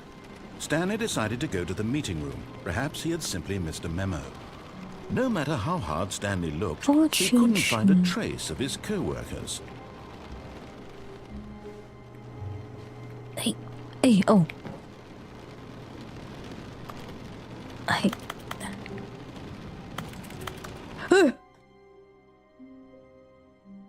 At first, Stanley assumed he'd broken the map, until he heard this narration and realized it was part of the game's design all along. He then praised the game for its insightful and witty commentary into the nature of video game structure and its examination of structural narrative tropes. So, now that you're here, what do you think? Isn't this a fun and unique place to be? Why don't we take a minute just to drink it all in? Okay, I'm over it now. What do you think? Are you sick of this gag yet? Ah, then in that case we'll continue. But now, here comes the real question. What do you think would have happened if you had told me that you wanted this to stop? Do you think it would have been particularly different? Would I have taken the same idea but rephrased it superficially to fit that answer? Perhaps you never would even have thought of it if I hadn't brought up the issue in the first place. Oh, now think about it. Will it be worth it for you to restart and then come back here just to do the other option? Clearly, this whole gag takes some time. What if the other option is even longer? How long will you spend in total just to have heard all the narration? Oh, and listen, Rich, perhaps you just played the other option, and now you've come to see what happens in this one. So, what do you think? Which choice was the better one? Imagine if you had selected continue on your first playthrough, how tantalizing it would be not knowing what happens when you pick the other option. Yappers! Yapping! Oh, If dear the other Lord. option is really miserable to listen to, then perhaps you're not. In fact, I'm just going to say that no one who's listening to this is lucky. Well now, I've built up the other option so much that I'm going to stop talking and leave you to your decision whether to come back here, continue with the game, or just sit in this spot forever and ever. Cheers.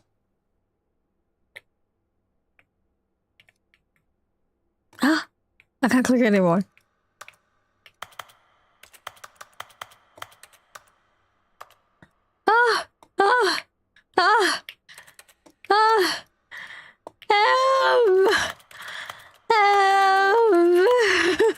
This place is hurting my eyes. Let me out. Puta! Wait, do it again. All of his co-workers were gone. What could it mean?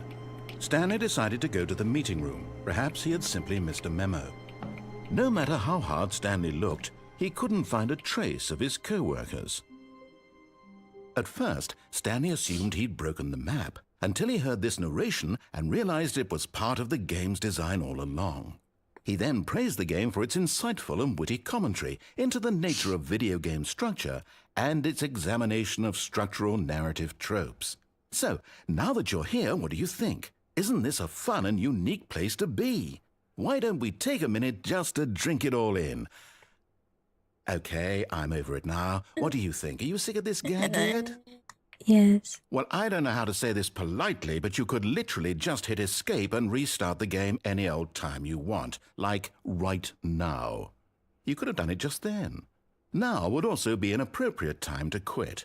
Any of these points and so many more, all of them are appropriate. I'm enjoying what seems to be an internal conflict going on where you are literally unable to act on your own desires to restart the game. So, just to push the envelope, I'm going to try and make this as miserable as possible and see how long you can maintain. There once was a man named Stanley, who people considered so manly. But the truth must be told, he was not very old and was quite particularly gangly. What Stanley liked most was buttons. He pushed them like some kind of glutton. He did it all day in a meaningful way, but his brain had long ceased to function. Which is why he is in this parable and lives an existence quite terrible. And if you are not strong and keep playing along, you too will become quite unbearable. Yes. You too will become quite unbearable.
Oh? Hey, it stopped there.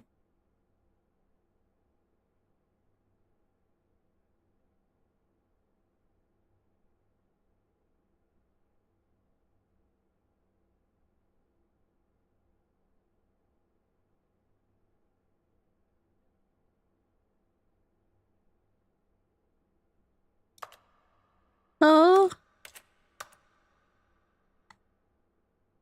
Okay.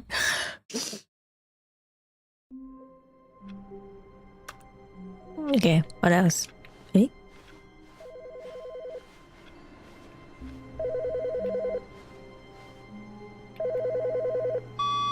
Hello.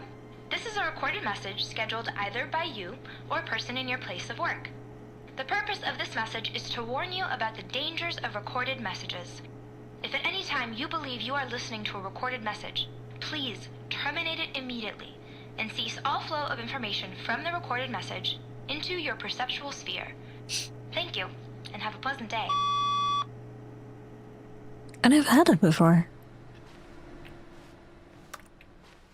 Dun dun dun dun. Dun dun dun dun. Dun dun dun dun. Dun dun dun dun dun. Dun dun dun dun. Dun dun dun dun. Dun dun dun dun. Dun dun dun dun dun dun. Dun dun dun dun. Dun dun dun dun. Dun dun dun. Dun dun dun dun.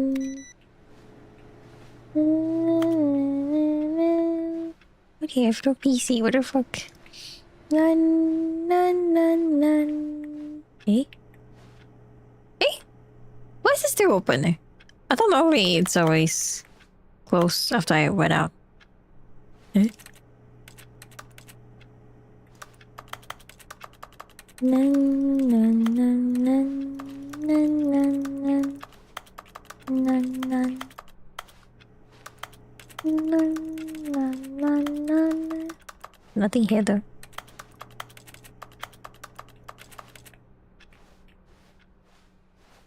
Why is it doesn't close this time? Oh. Huh? Oh, I closed the door just now. Dun dun dun dun dun dun. Dun, dun, dun. When Stanley came to a set of 2 open doors, he entered the door on his left. And then what else there? Let's see.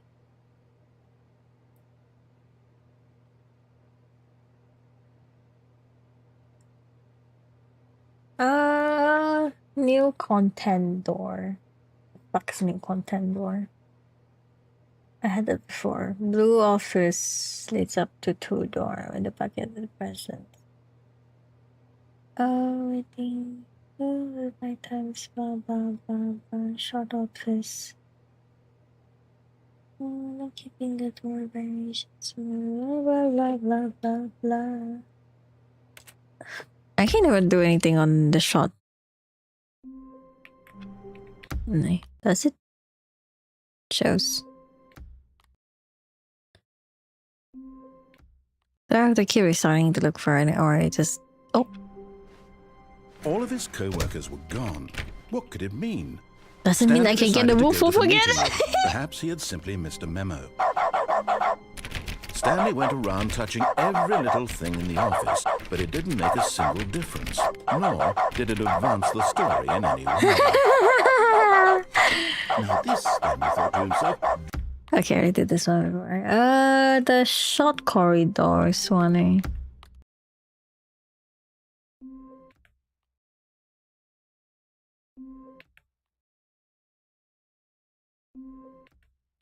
I don't think I ever seen the short corridors anymore. Is this still available?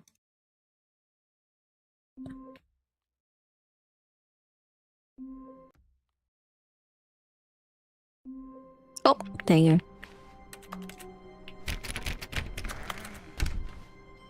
go.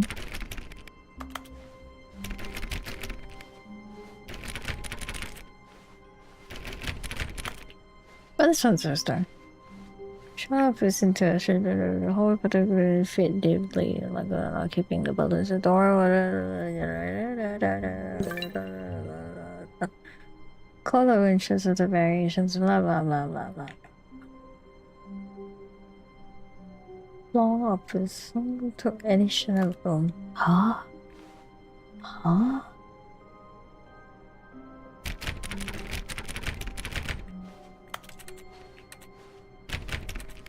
I give up. I think this is all for this game. We have practically finished up everything. I'm not sure what I missed. I already did the skip buttons and all kinds of contents with the packet. I think this is all. Unless suddenly out of nowhere I realize something I am actually missing. But yeah, thank you so much for joining in. We finished the game! Yippee! Yippee, I love you. And we're still on the parable too. Yippee! Yippee! Yippee!